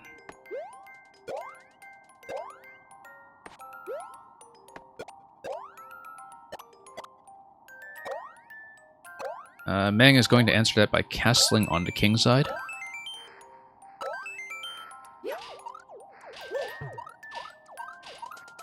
Oh no! Yeah, because I don't see how that's actually survivable. Like, you can try to get on top of the Donut Block, but I don't think that would do anything. This is not Kavik approved, yeah, but if Kavik didn't find it, that's out of his control. I'm pretty sure he didn't find my... No, it's not an SD lock, because you can't really jump infinitely on top of the donut, can you? I don't think you can. It's not an SD lock, you just die, so... It's an SD lock if you're a precision expert, so yeah, it's... That doesn't count. We don't really care that much about precision players here. Anyway. Thank you for that, Mang. We looked at the comments already, I think. But we might as well admire Luca's illustration one more time. Okay, I need to make a decision here about whether to continue. We've got 4 left. The only complication with that is that A, I don't know how long we can take on a cakes, and B, Kavik has a big multi-part puzzle level where I actually playtested it, so I think I know a lot of the solutions, but even so, as I discovered with the levels by Four Wings or Tetraterix previously, knowing the solutions doesn't actually make me play that much faster, because I'm still talking about the level, right? So there is a laughing sound effect in a donut block. I thought it might be a sound effect, but yeah, I'm probably not able to get that. And we'll have to think about the third secret some other time. Yeah, given that the usual kind of target length I have for a lot of these streams is 3 to 4 hours, likely I will run a short stream as a sequel to this one to do the rest of this week. And I will hopefully do it tomorrow. Do keep up with the Discord for some information. I think since we're at the halfway point for this week, this is a very good place to stop. And we'll be sending you off to raid someone else fairly shortly. This is the first time this year that I've had to split YMM over 2 streams, but I think it's probably the saner thing to do. So like I said, very likely we'll be doing a bonus stream tomorrow. I have to confirm whether I can make that time yet, but assume that I'll do that, and if I can't, we'll do it the day after and we'll make an announcement accordingly. So thank you everybody for dropping by, especially the makers, and especially Mang and Luca for dumping me in there for some extra time. At that point I was already thinking that I'd probably not finish the batch today, so I was quite happy to take a bit longer to run around and look for secrets. Natcat found the 4th secret. Unfortunately, I guess Natcat still didn't find the 3rd secret. I guess that makes sense if they're numbered like Tino numbered them, but anyway. That's it for today. I guess if anything broke in the 4 remaining levels, then people have time to re-upload, but I doubt that'll be the case. So yeah, going to be back pretty much same time as usual tomorrow. The schedule thing is going to change here and there, but it does give you the usual start time that we aim for.